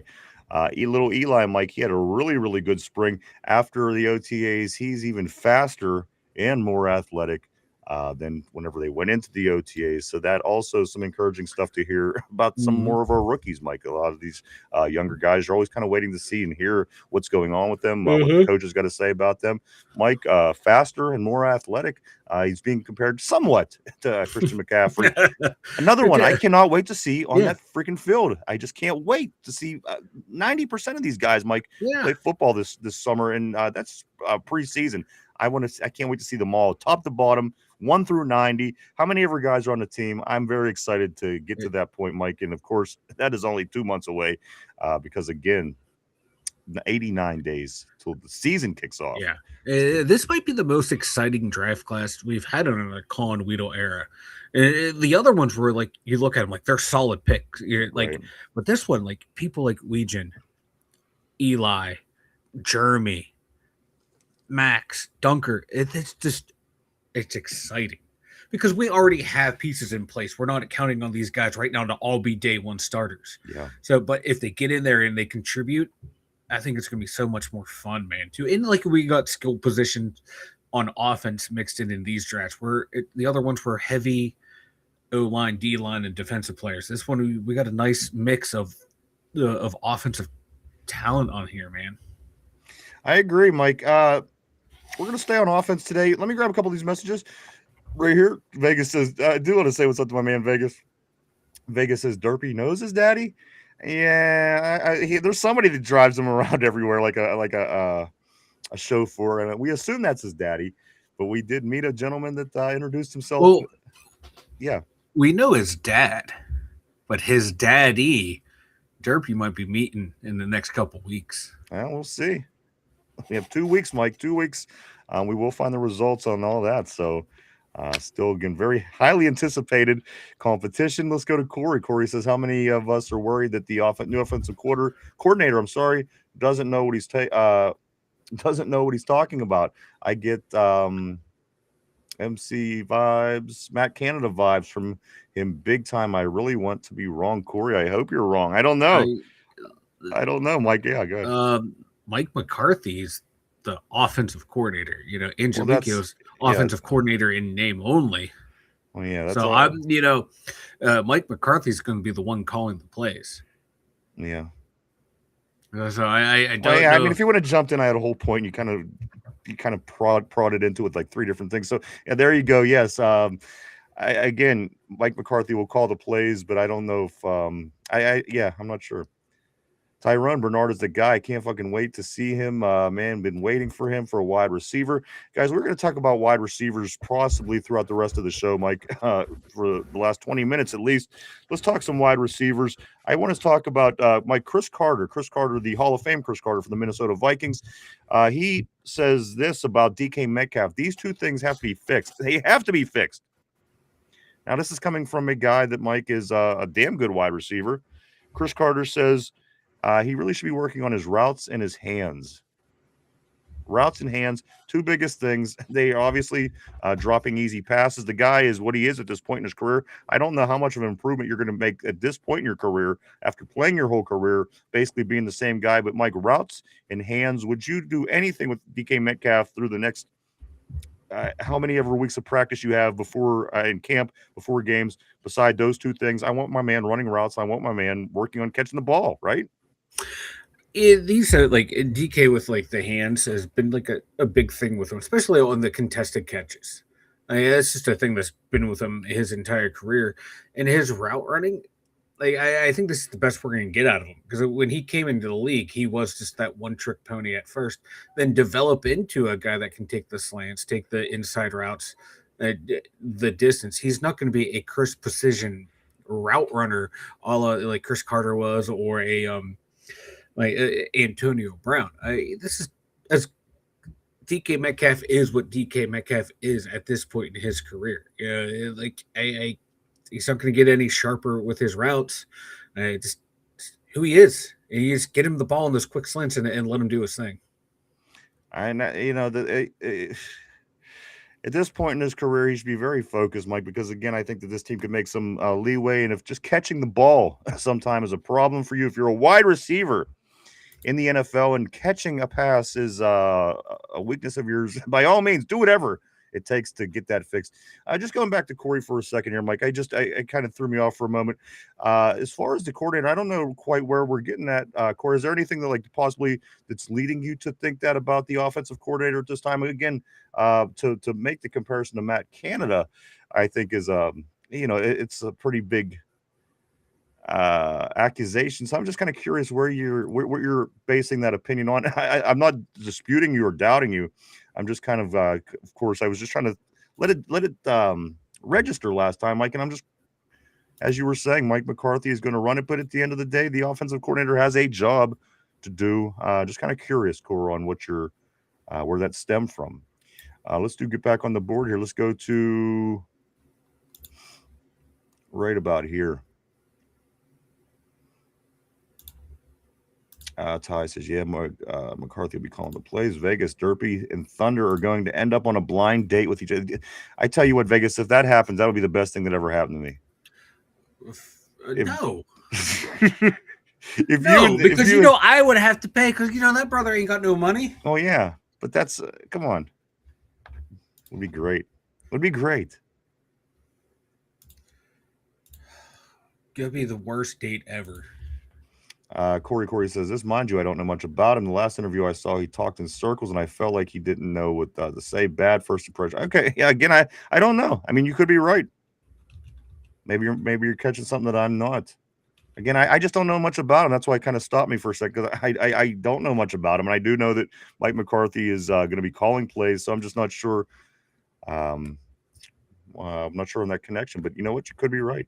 Let's continue on. Let's go to Tyrone. Tyrone says this. I agree. He He needs to work on his routes and critical drops. Absolutely. For a guy at this point in his career, as a veteran, Mike, the guy has to catch passes. I don't care. I mean, that's what you are the number one receiver at the end of the day. So I don't know. Do whatever it takes. Give me damn near 1,000 yards, 9 touchdowns. I'll be happy.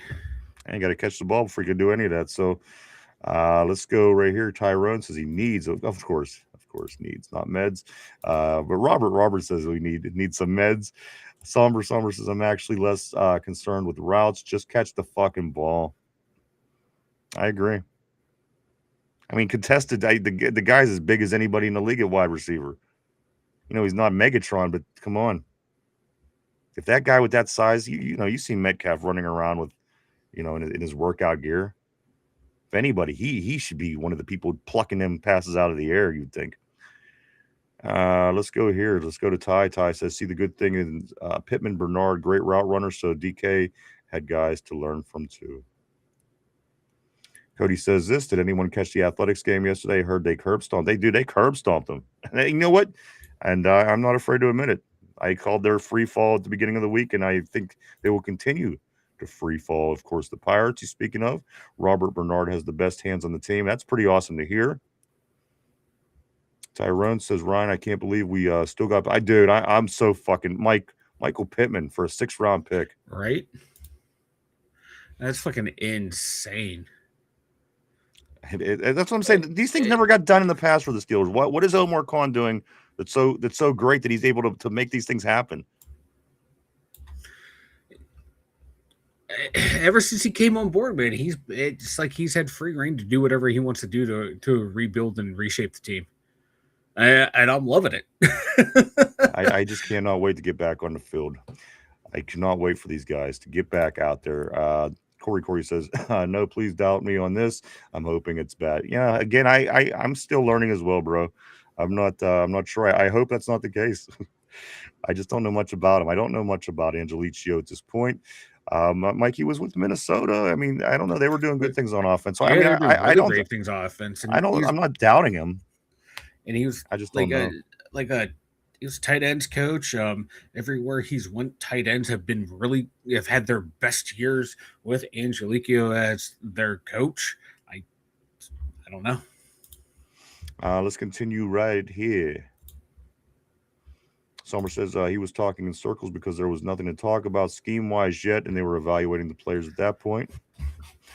Steelers Chic, my man. Cheeky baby. Hey, welcome to the show. Welcome to the board. Always great seeing Cheeky baby in the house. All the way from Saudi Arabia, my man. He says this, I think Pittman will increase our opportunity to winning in the playoffs. Absolutely, 100%. I agree with you. I cannot wait. I cannot wait to see what this offense is working on, Mike. I cannot wait to see what this offense is going to do this year. And again, if the defense steps up their game and performs better than they did last year, which in theory they should, we're looking at a pretty nice football team. We're looking at a pretty damn nice football team. Yinzer Joe says, well, I don't think Rodgers is going to throw the ball to a guy who's running the wrong route. Let's continue down here to Cody. Cody says this. He says, the most expensive meal Mike ever had to pay for. For Derpy, yes, I would agree. Oh, my God, that dude would eat me out of house and home. Hey, do you guys still want to do the roast for Derpy? I was thinking about that over the weekend. Let me know if you want to do it. We'll pick like 3 guys or gals from the board. If you guys still are considering doing a roast, you want to roast Derpy for the 1000th show for the 5-year anniversary. I'll maybe get like 3 people. We'll put together, a lot of good jokes and we'll roast them. Let me know if you guys are still interested in doing that. I was putting ideas down for stuff moving forward, and I came across that. So if you want to roast Derpy, let me know. Let's continue on. Let's go right here to Corey. Don't drink that. He says, I'm speaking about the little press conference he had about Allar and his footwork and stuff. Gotcha. Ty says this, and DK needs over 1,000 yards and more than 7 touchdowns to earn that $33 million, Mike. It might be hard with all the mouths to feed on this offense. I would love 1,200 yards, 10 touchdowns, but I have a feeling the ball is going to be spread around a lot because you got him, Pittman, Jeremy, potentially, even little Roman, your 2 tight ends. the two backs. It's a lot of balls to go around. Yeah, I mean, but the thing is, I mean, you're not, it wouldn't surprise you on any team, successful or not, to have your number one be right around there. So again, hey, let's hope for the best. Let's hope this offense really turns the page and becomes something great and special. Corey says maybe it's also out of fear of getting excited about anything since we get so hyped over our new additions, and a lot of time we get disappointed. Example, Arthur Smith. Let me grab Cody here, Mike. If he says if these wide receivers are so good, which cornerbacks are going to get mad at training camp? JPJ? A couple of things, Mike, as we do move forward. We will talk about wide receivers, and we will talk about JPJ, Mike, as we do. We're rounding third on the show, but we still have a lot to get into, guys. Let's talk about do this, Mike. Brandon Ayuk, Stephon Diggs. There's still a handful of names of guys out there. Is any point between now and between this when the season starts? Are we done shopping around? Or are we going to get anything of any significance? Are we going to get any of these? Of course, Brandon Ayuk, he's been a bit of a pain in the ass. A few of these other guys have some issues, but there are a handful of names out there, Mike, that are still undrafted. Or I'm sorry, unsigned free agents that are lingering. And certainly, somebody could supplement something somewhere. Anybody out there catching your interest at all at this point in the game, Mike, and anybody you think could possibly be on the radar to add to the team? Right now, the one that off the top of my head, Deebo Samuels. Ayuk for me is a big no because he's still under contract with the 49ers. I think they're content to not trade him, not release him, just let him sit there and not do anything. Just as a fuck you to him or some shit. Stephon Diggs, I like the production, but you got the off-field stuff. It seems like whenever there's drama, he's around it, and do you want that? It seems like the Steelers are trying to get away from that type of situations. If he can remain clean, keep his nose out of the nose candy and not get caught on the boat with his booger sugar again, I would not be opposed to bringing him back. He had 85 catches last year. Wait, who? Stephon Diggs. Oh, okay, yeah. 85 catches, 1,000 yards, 4 TDs. I think that's what I have written down. It should be correct. I wouldn't mind taking that, but it's the off-field stuff. Him and Samuels and Diggs would be the two guys I'd look at. Everyone else, it's not that big of a fan of that would actually add anything of real value other than camp body type guys. And I'm kind of agreeing. I'm seeing the ties saying the same thing on the board that you're saying. I'm sorry, not JPJ, but Deebo. He would be the one I would think would be a nice supplement to what we have going on into the room, and I think he could certainly be beneficial. But again, what's the chances on let's say 100 being the highest percentage and 0 being the lowest for us plucking somebody like this at this point or sometime between the season? What kind of percentage are you putting the Steelers at, Mike? Where do you think that they fall when talking about possibly supplementing the team with somebody like this? Let's say Deebo for just good measure, just for the conversation. Maybe 25% chance of it happening. Maybe. All right. And interesting, Corey. Tyrone is saying 40 if someone gets hurt. Corey's saying, what about Tyreek if he could play again? What about Tyreek Hill? Oh, God, no. His game was – we want to talk about DK Metcalf and needing to work on routes. Now that Tyreek Hill does not have that speed anymore because that knee was I think he tore every single ligament on it. What's that speed? That speed ain't going to be there. And he was not a route runner to begin with. He relied on his speed and quickness. That's a hard no. That dude was the ultimate one-trick pony, a great one-trick pony. Mike, let me just add this. If it's not somebody like him, it's going to be somebody like Van Jefferson if they do decide to add. Yeah. I mean, even a Tyreek Hill at 50%, you've got to. Do you like that better than a Van Jefferson? Again, Van Jefferson just very minimal with any kind of anything that he's. Yes, he was on a Super Bowl team in Los Angeles. Yes, he was here for a while.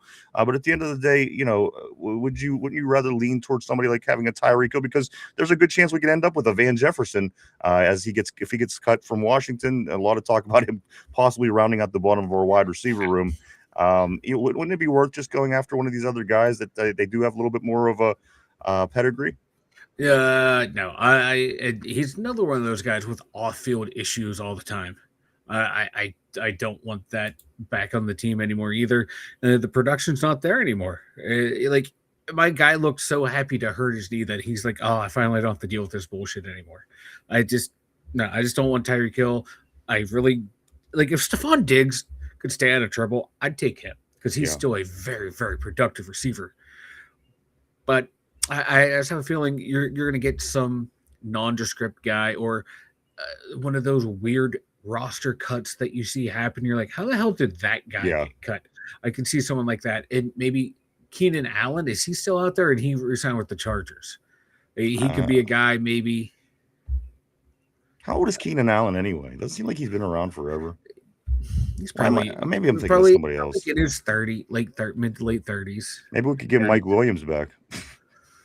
Let's continue on the board. Let's go right here to I'll take Debo. I'm good on Diggs, is what Somber's saying. Yeah, I mean Diggs does seem like a bit of a pain in the ass. I couldn't agree with you more on that. Let's continue down here to Tyrone. He says we don't need them. If anyone, that's what I'm saying. If it's just a supplement, somebody to kind of round it out, and you don't want to get somebody who does think that is on a higher end and has been on a higher end like Diggs, because then they're confused on what their role possibly is, because we don't need that. We have our 1, 2, 3, so you need somebody to round it out. It's almost, you have to find the perfect fit for that particular position, Mike, because on one hand, what do? You take a guy that's somebody like Diggs and you put him in the bottom of a rotation on a 5-6 man. How does that play out? So it's tricky. It's very tricky. Let's go down here to where Cody says, just remember when GP caught the ball and put it in JPJ's face. I did see that GP is finally participating, Mike, with the Cowboys. So there you go, GP finally getting around to playing football. Finally showing up. Corey says, what if Tyreek can play again? What about him? 40 if someone gets hurt. That was Tyrone's percentage on chance to get one of these guys. Mark Malone says this Roman might get JPJ all kinds of turned around this year. Let's go to Ty. Ty says, I think around training camp, A-Rod will know if he needs a veteran guy. Yeah. We'll see. We'll see what Aaron says, right? Lazard, there's a name. Mike came up quite a few times last year. Vegas says Lazard. Tyrone, I don't want to take reps for Bernard. Yeah, no. He's him. And finally, Corey says this, keep an eye on teams with losing records trading assets as well. Seahawks could have a hangover year in the trade cup. I'd take him for sure. Let's talk about JPJ, Mike. It's time to talk about JPJ a little bit. Will he be signed? Will he be extended? At any point before camp starts, will he be extended before the season starts? Mike, new day, new thoughts, new opinions. When is JPJ going to get his extension? Training camp. I think training camp is when he'll get his extension. Maybe a day or two in. Yeah, no, I agree. I think that it will be right around camp. Also, Mike, this is the other day we were talking. As a matter of fact, I think it was yesterday, talking about JPJ being the one to reset the cornerback market. Some people coming out, Mike, this morning saying that he's not that kind of cornerback. He's not the guy that's going to reset the market for the cornerback's position.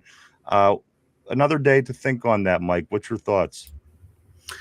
I still think he is a kind of guy that you possibly could and should reset the cornerback market. I think he's one of those top 5 guys. If he doesn't reset the market, someone else will reset the market. Now we'll have to reset the market again with him potentially to keep him. So it's better to reset it now and then let the other teams have to deal with the ramifications of that new contract and let them deal with all that bullshit the way we had to do with TJ Watt and Myles Garrett. And get him done now, because in a few years, that contract's going to be cheap. Actually, probably in a few months, that contract's going to be a bargain. Get your guys signed now, because, every year those contracts go up. Like when the Chiefs signed Mahomes, everyone was like, oh my God, this contract's going to kill that roster. How can you sign a quarterback for that much money? Now you see all the other quarterbacks that make much more than him that haven't won a thing, and that contract's a bargain. Even with the extension that they gave him, it's still a bargain. You get your guys signed early. Yeah. And that's going to bring me to my last question, Mike, of the day in my notes. Now, we talked also about this player. Of course, JPJ is the big one. This is something that we're all kind of keeping an eye on, and I think we're all pretty much in agreement on how this is going to play out. Where does that leave the last man standing? Where does that leave Mr. Keanu Benton, Mike? Again, he would be the other one. If we could get all these taken care of prior to camp, that'd be fantastic. But I'm not convinced that Keanu Benton even does get extended at the end of the day, Mike. Is he worth extending? Uh, and do you think that it happens anytime relatively soon? What do you think the future is for Mr. Keanu Benton? Um, God, ugh, I don't know, to be honest with you, because he's a guy that could fit into a nice rotational piece here. But if he wants like money that's like close to starter money, he's not worth it. And there might be a team out there that's willing to overpay for him in free agency. And This is what I'm thinking. I'd rather let you got to let players like him walk, sign your big guys, and then you fill in with draft picks every couple years. You just recycle your roster. You have your high end guys that you want to keep around that are cornerstones. You keep your cornerstones, and then everyone else is expendable at that point. I agree, Mike. I just don't know if they're going to get it done with him. I could see somebody else, as you said, giving him a nice contract elsewhere, but these are the two the two question marks. Obviously, one a lot bigger than the other. JPJ, a lot.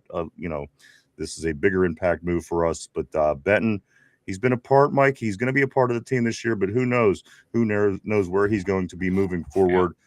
So let's get back on the board. Let's get some people's thoughts here, Mike. Right here, where Tyrone says, yeah, he will sign. He will sign a little bit before camp. Tyrone says, I think a week before training camp, and A-Rod will. I think, yeah, Mike, a few days before training camp, 100%. Let's continue right here. Corey says this Big D News thinks he won't get his extension until next season, and Frazier won't get his money because of JPJ's money. I think that's kind of crazy. I think Frazier's going to get his. Also, that, yeah, as I'm reading on this, kind of makes sense what's going on. Let's go right here. Mark Malone, I don't know, man. They could get a lot. They could let him play out this year and get a 3 comp, but I think they strike while the iron's hot and trade him before camp. Interesting. Corey says this. I don't believe anything he says, but interesting take. Tyrone says, Mike, I'm so glad you don't run this team. LOL. Tyrone, he says, Mark, I'm glad you don't run this team. Let's go here to Mark Malone. He says, I think they get Benton done before camp. See, that's the question mark for me. I don't know. I don't know about Benton, Mike. I just don't. I don't know if he's really worth it for me. Again, you have a very young defensive line. You have, with the exception of Cam Hayward, of course, you have Y.A. Black, you have Derek Harmon. I could just see them going away from Benton. I just can, Mike. And me too. I don't have a problem with it. You can't keep everyone from every draft class. You got to move on. Like I said, you keep your cornerstone pieces. Everyone else is expendable. And for me, you start with your cornerstones at quarterback, left tackle, cornerback. And then you go from there. Then you identify, okay, in our philosophy, what are the next tier of positions that are important? Then you lock those guys up, and then you keep working your way down. And then that's how you do your team building, do your contracts, man. Porter has to be one of those guys. And if you don't, it's a big mistake. I agree. I couldn't agree more. I think Porter gets taken care of, rightfully so. Benton, I'm not prioritizing Benton at the end of the day because I do know I got my Frazier. I do know things are coming down the pike. So again, at the end of the day, Benton is not the guy. He's the one that I'm not sold on. I like him. Yeah, he's not the best. I think we can certainly improve there. But again, Mike, we do have a very nice young core of players, and then you add Sebastian Day, Joseph. So at the end of the day, Mike, I think that he in my opinion, isn't as big as a priority, of course, obviously, as Joey Porter Jr. Let's grab a couple more messages. I'm going to go right here to Ty. Ty says, we're paying our best player on the team. I heard JPJ 28-31, Steelers 27-29, I think 29-30. I do want to say what's up. I want to say welcome to the show. Bricks Gaming 24, he says this, and welcome to the terrible board. Bricks says this, he'll beat Will Andrew, but he won't take but we won't take the risk. Interesting Ooh. take. Welcome to the show. Welcome to the board, Bricks. Also, Somber says Deke is retarded. Deke is retarded. And finally, and then we did get you. I did understand your time, my man. He says I meant Mark, not Mike, for sure.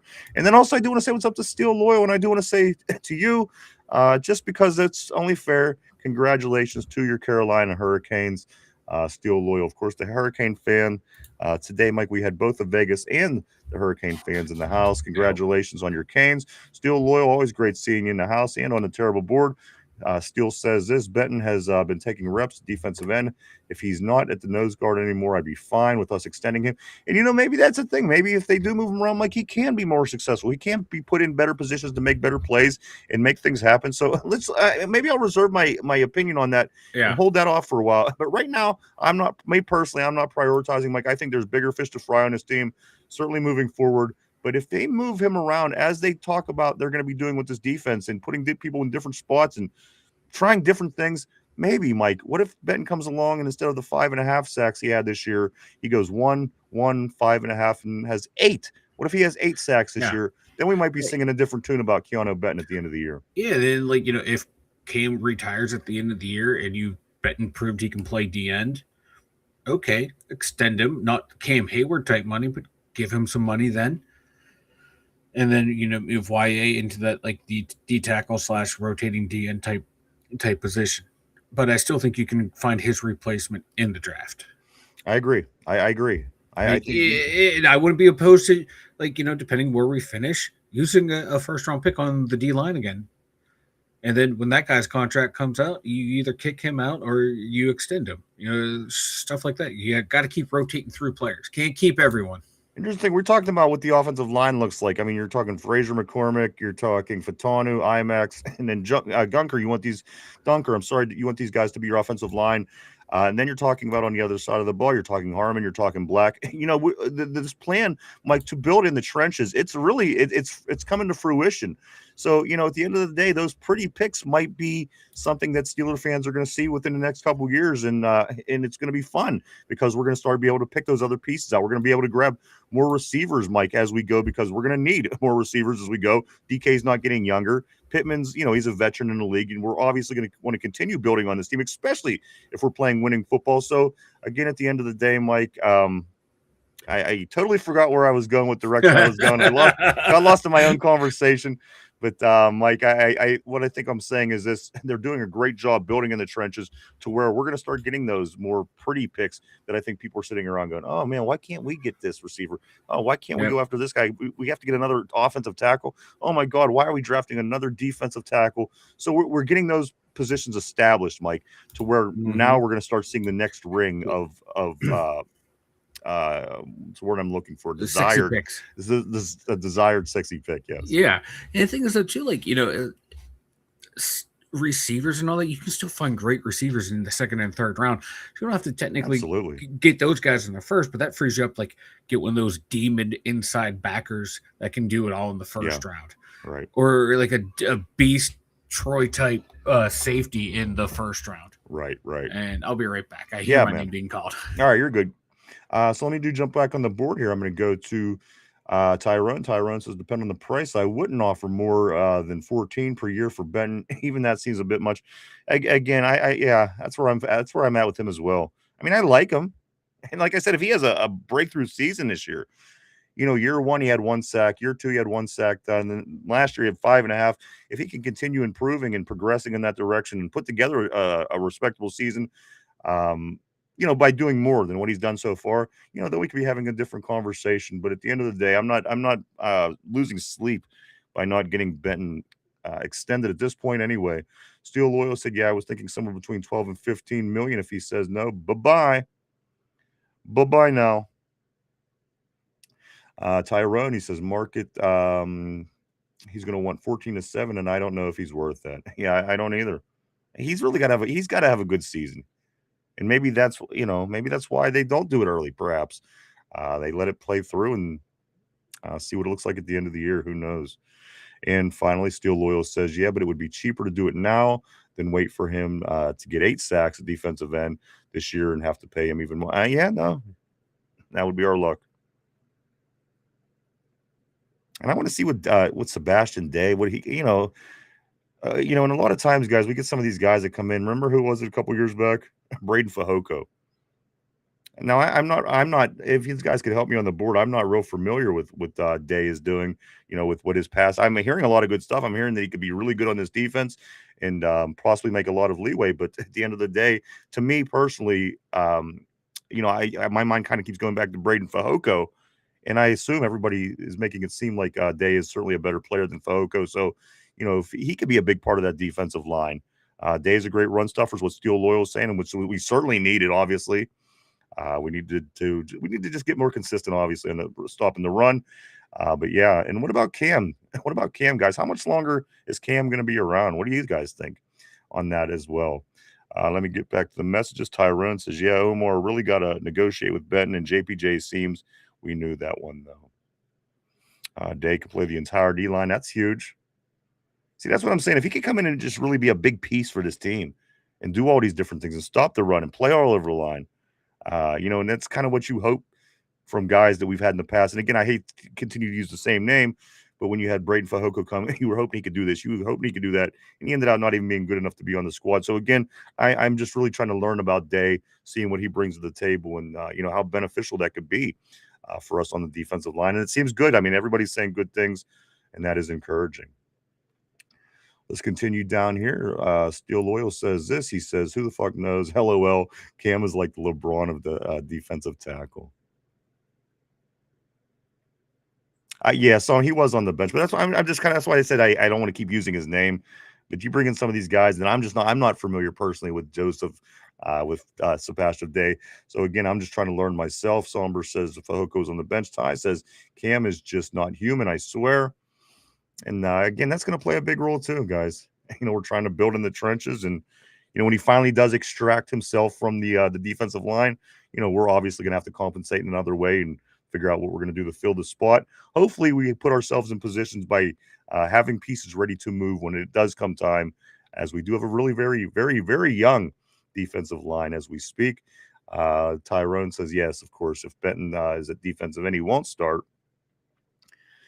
But that is what is going on with the Steelers, guys. Tonight, the Pittsburgh Pirates back at it. Game two of the 3-game set against Oakland, I think in Sacramento, California, is where they're playing at. I'm not really sure what the hell's going on with the A's, to be honest. They're moving. They're playing here. They're playing in Vegas. They're playing in Oakland. They're playing in Sacramento. I can't even keep up with it, but I do know that the Pirates are playing against the A's tonight at 9:40, game 2 of the series. Pirates drop below 500 for the first time on a very, very long time this year, falling to 36 and 37. Our Steelers are down to 89 days, guys, until we are able to kick it off against the Atlanta Falcons in early September, Mike. 89 days from right now, if you can believe it. Lots of big things coming up this weekend. We got Juneteenth. This weekend, we have Father's Day. This weekend, we have the first day of summer. Also, next month, to kick off July, we have the 1,000th episode of this show, or 5-year anniversary. 89 days till season kicks off. Just a little over a month, about 5.5 weeks till camp kicks off. Very eventful summer moving forward, getting ready to head into our Pittsburgh Steelers NFL 2026 season. Mike, why don't you go and tell everybody about the website? The2dumyinzers.com. Check it out, everyone. Yeah, you got all of mine and Vanilla Thunder's articles over there, the2dumyinzers.com. You got all the Ryan and I social media links over there. You got, if this is your thing, you got the merch store over there as well. So check it out at the2dumyinzers.com. Steel Loyal says Benton would only start if we came out in the 4-2-5. Steel Loyal says 4-man front. And then Tater is even in the house. Great seeing you, buddy, all the way from Northern Ireland. Tater in the house. Steel Loyal says Harmon, Day, Benton, and Harmon. Hayward, okay, there you go, my man. Yeah, do go check out the website, everybody, www.the2dumyinzers.com, www.the2dumyinzers.com. Lots of cool stuff over there. Go check it out. It's time to get into the trivia question of the day, Mike. Today, the question is going to be about, what can we do it on today? I don't know. Let's do it on supplemental picks. let's do it on supplemental draft picks, Mike, because this is, of course, the conversation of the day. A lot of people talking Brendan Sorsby. Our thoughts for the day is this, Mike. Our question of the day is about supplemental drafts. Put on your thinking caps, everybody. Put on your thinking cap, Mike. Here we go for the question of the day. All right, here we go. Mike, there's been 46 supplemental drafted players picked since 1977 when it was put in place. 1977 is when the system was put in place. There's been 46 players taken in a supplemental draft since then. Mike, who was the most recent quarterback taken in the supplemental draft in the NFL? There's been some pretty big names, a few big names over time, Mike. I do know that Bernie Kosar was a supplemental draft pick. I do know that even Gordon, what was his name? Josh Gordon. He was a supplemental draft pick, Mike. But my question to you is this: who was the most recent quarterback? Because that is the topic of conversation. Of course, Brendan Sorsby is the topic of conversation. So, guys, if you do know who the very last quarterback that's been selected in a supplemental draft, throw your guesses on the board if you think you do know it, or if you do know it, throw it up anyway, guys. 1977. It's been almost 50 years since they've had the supplemental draft, Mike, and there's been only 46 players that's been selected. Right off the top, I see Still Loyal saying, was it Terrell Pryor? Do throw your answers. Do throw your guesses up there. Who was the last quarterback that was selected in the supplemental draft? Mike, what is your thought process? Arguably the best high school athlete I've ever seen play basketball or football in the local area. Ohio State's Terrell Pryor. Interesting guess. That is, you're agreeing with what Steel Loyal was saying on the board. Terrell Pryor, it was very amazing. As a matter of fact, he beat Aliquippa and he beat Beaver Falls in back-to-back weeks in the playoffs, which a lot of teams can't and don't do. The question of the day is this, Tyrone. With the supplemental draft being initiated in 1977, there's only been 46 players selected in the supplemental draft for the NFL. I'm looking for who was the last quarterback that's been selected from the supplemental draft. There's been some great players that came out of this. Mike Bernie Kosar, Josh Gordon, a handful of them actually. 46 players at the end of the day, though. I'm looking for the most recent quarterback, being that Brendan Sorsby is the topic of conversation for today. Still Loyal says, I can't remember if he was a supplemental third rounder or an actual, third rounder. Laughing my ass off. And Still says this, he says, I'm just going to stick with Terrell Pryor. Mike, is that your final answer as well, Terrell Pryor? Yeah, final answer. Oh, and did I mention it? He didn't just beat Beaver Falls and Aliquippa back-to-back. He put up 68 points and 70 points against them in consecutive weeks. I just want to throw that out there, guys. He was unreal. Like, where I lived in Ohio, we got some of the PA stuff, but my God, every week I turn on the Fetco Zone and that kid was just doing something amazing.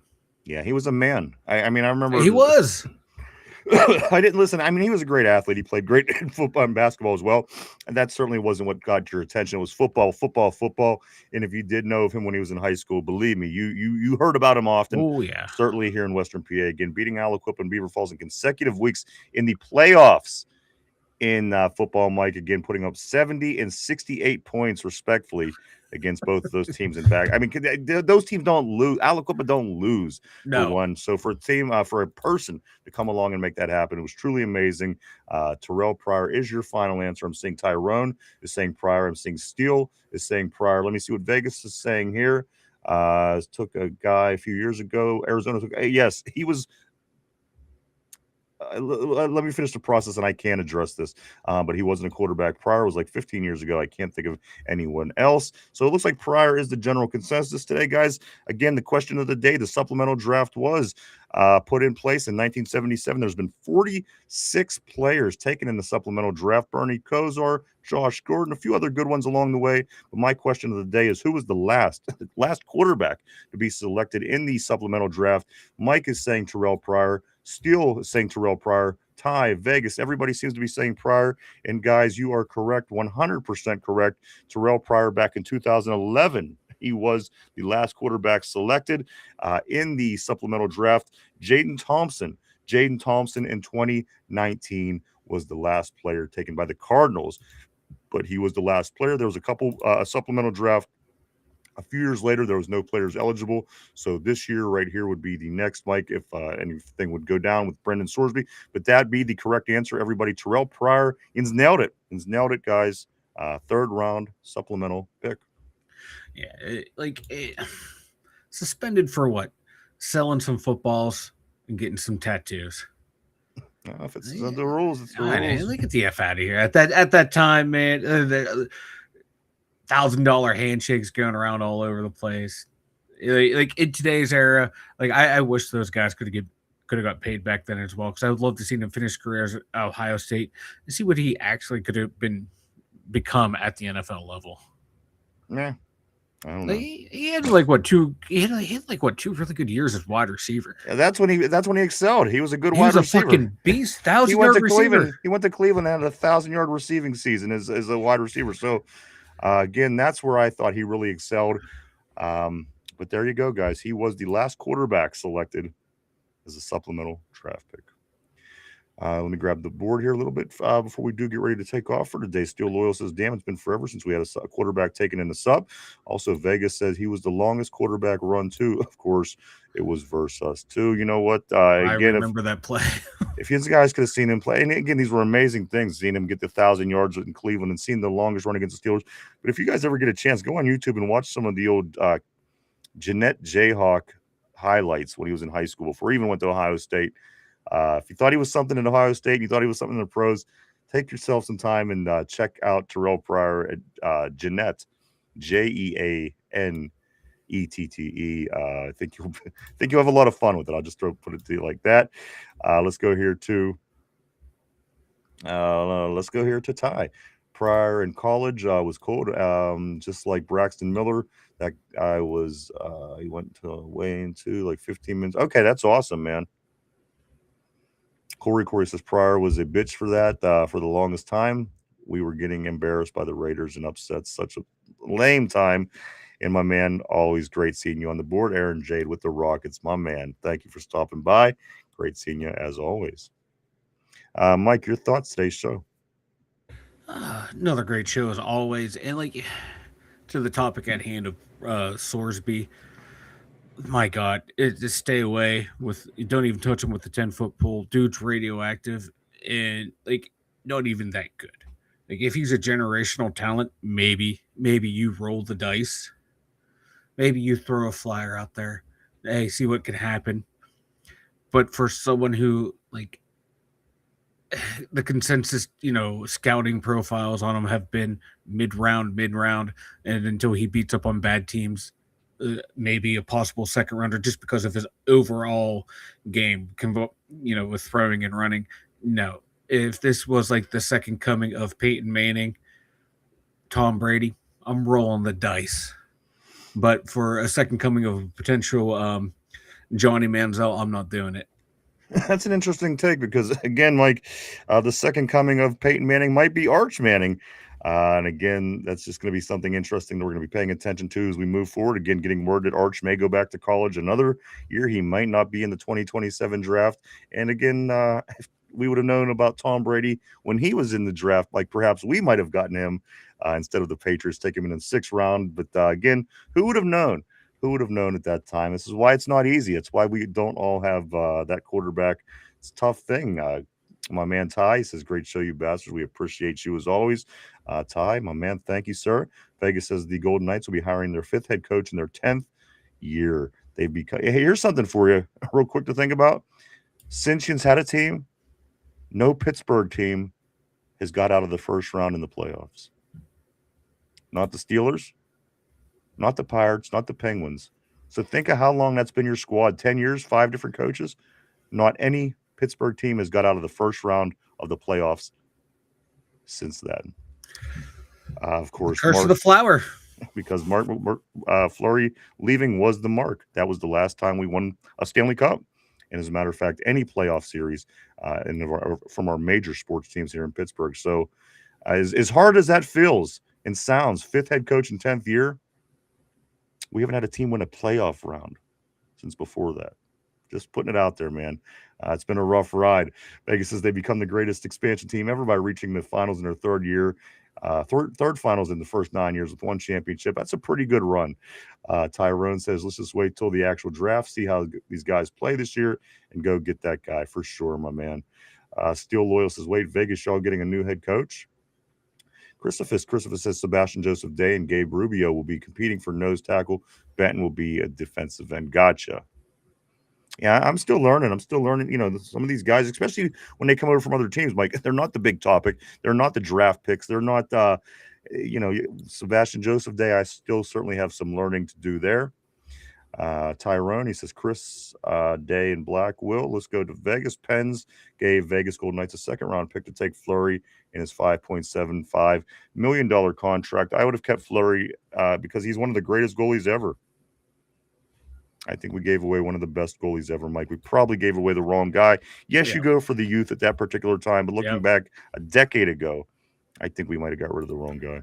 Yeah, we did too, and that's what sucked about the way that fucking draft lottery was set up. Expansion draft was set up perfectly for them.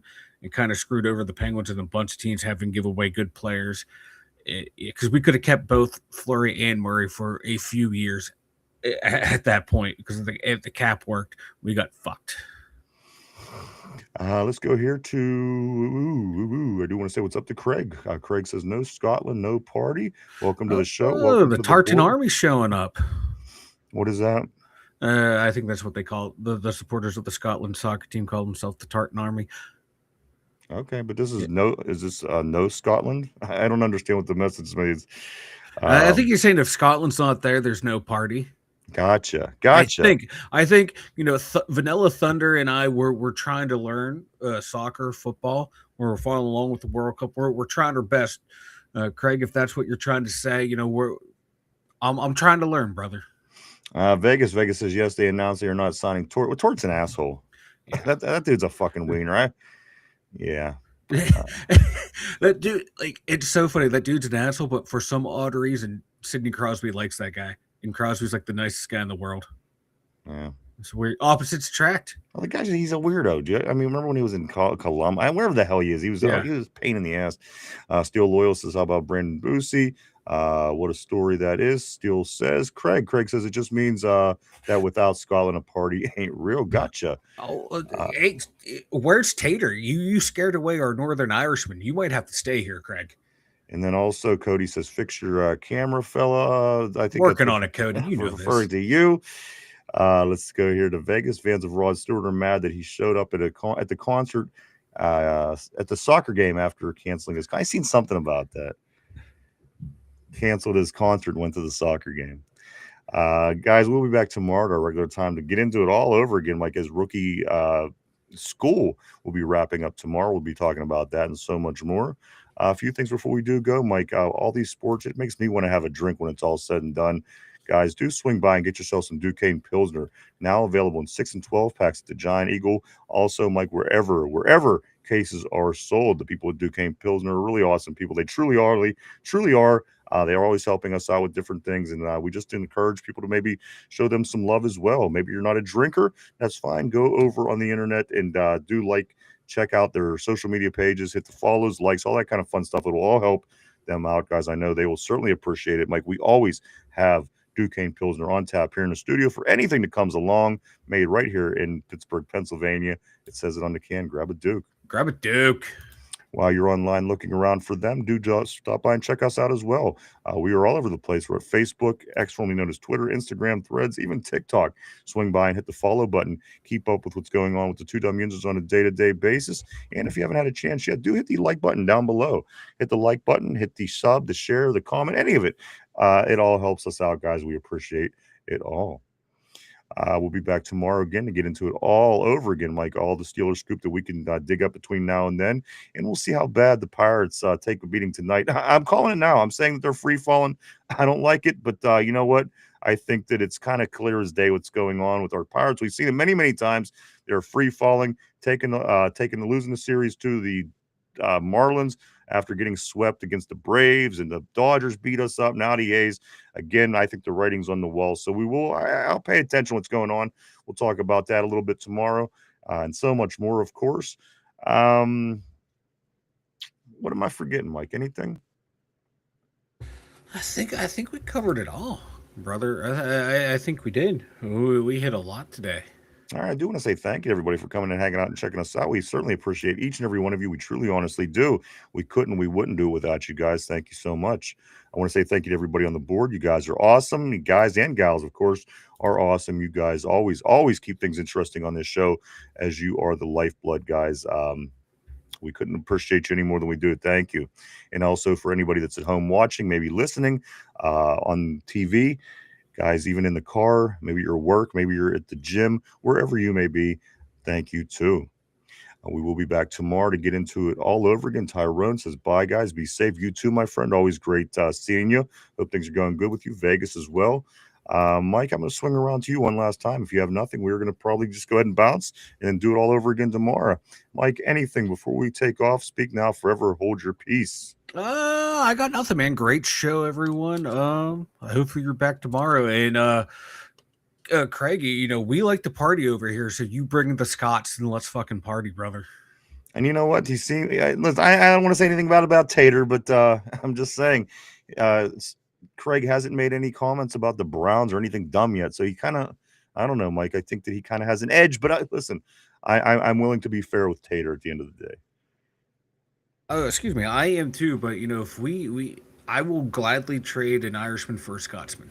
All right, there you go, guys. We'll be back tomorrow to get into it all over again. I hope to see everybody then. We'll be back at our regular time. For Finch, for Derpy, for RB, for Chop, Mike, myself, the two Dum Yinzers. Everybody have a great Tuesday. Stay safe. Have a good one.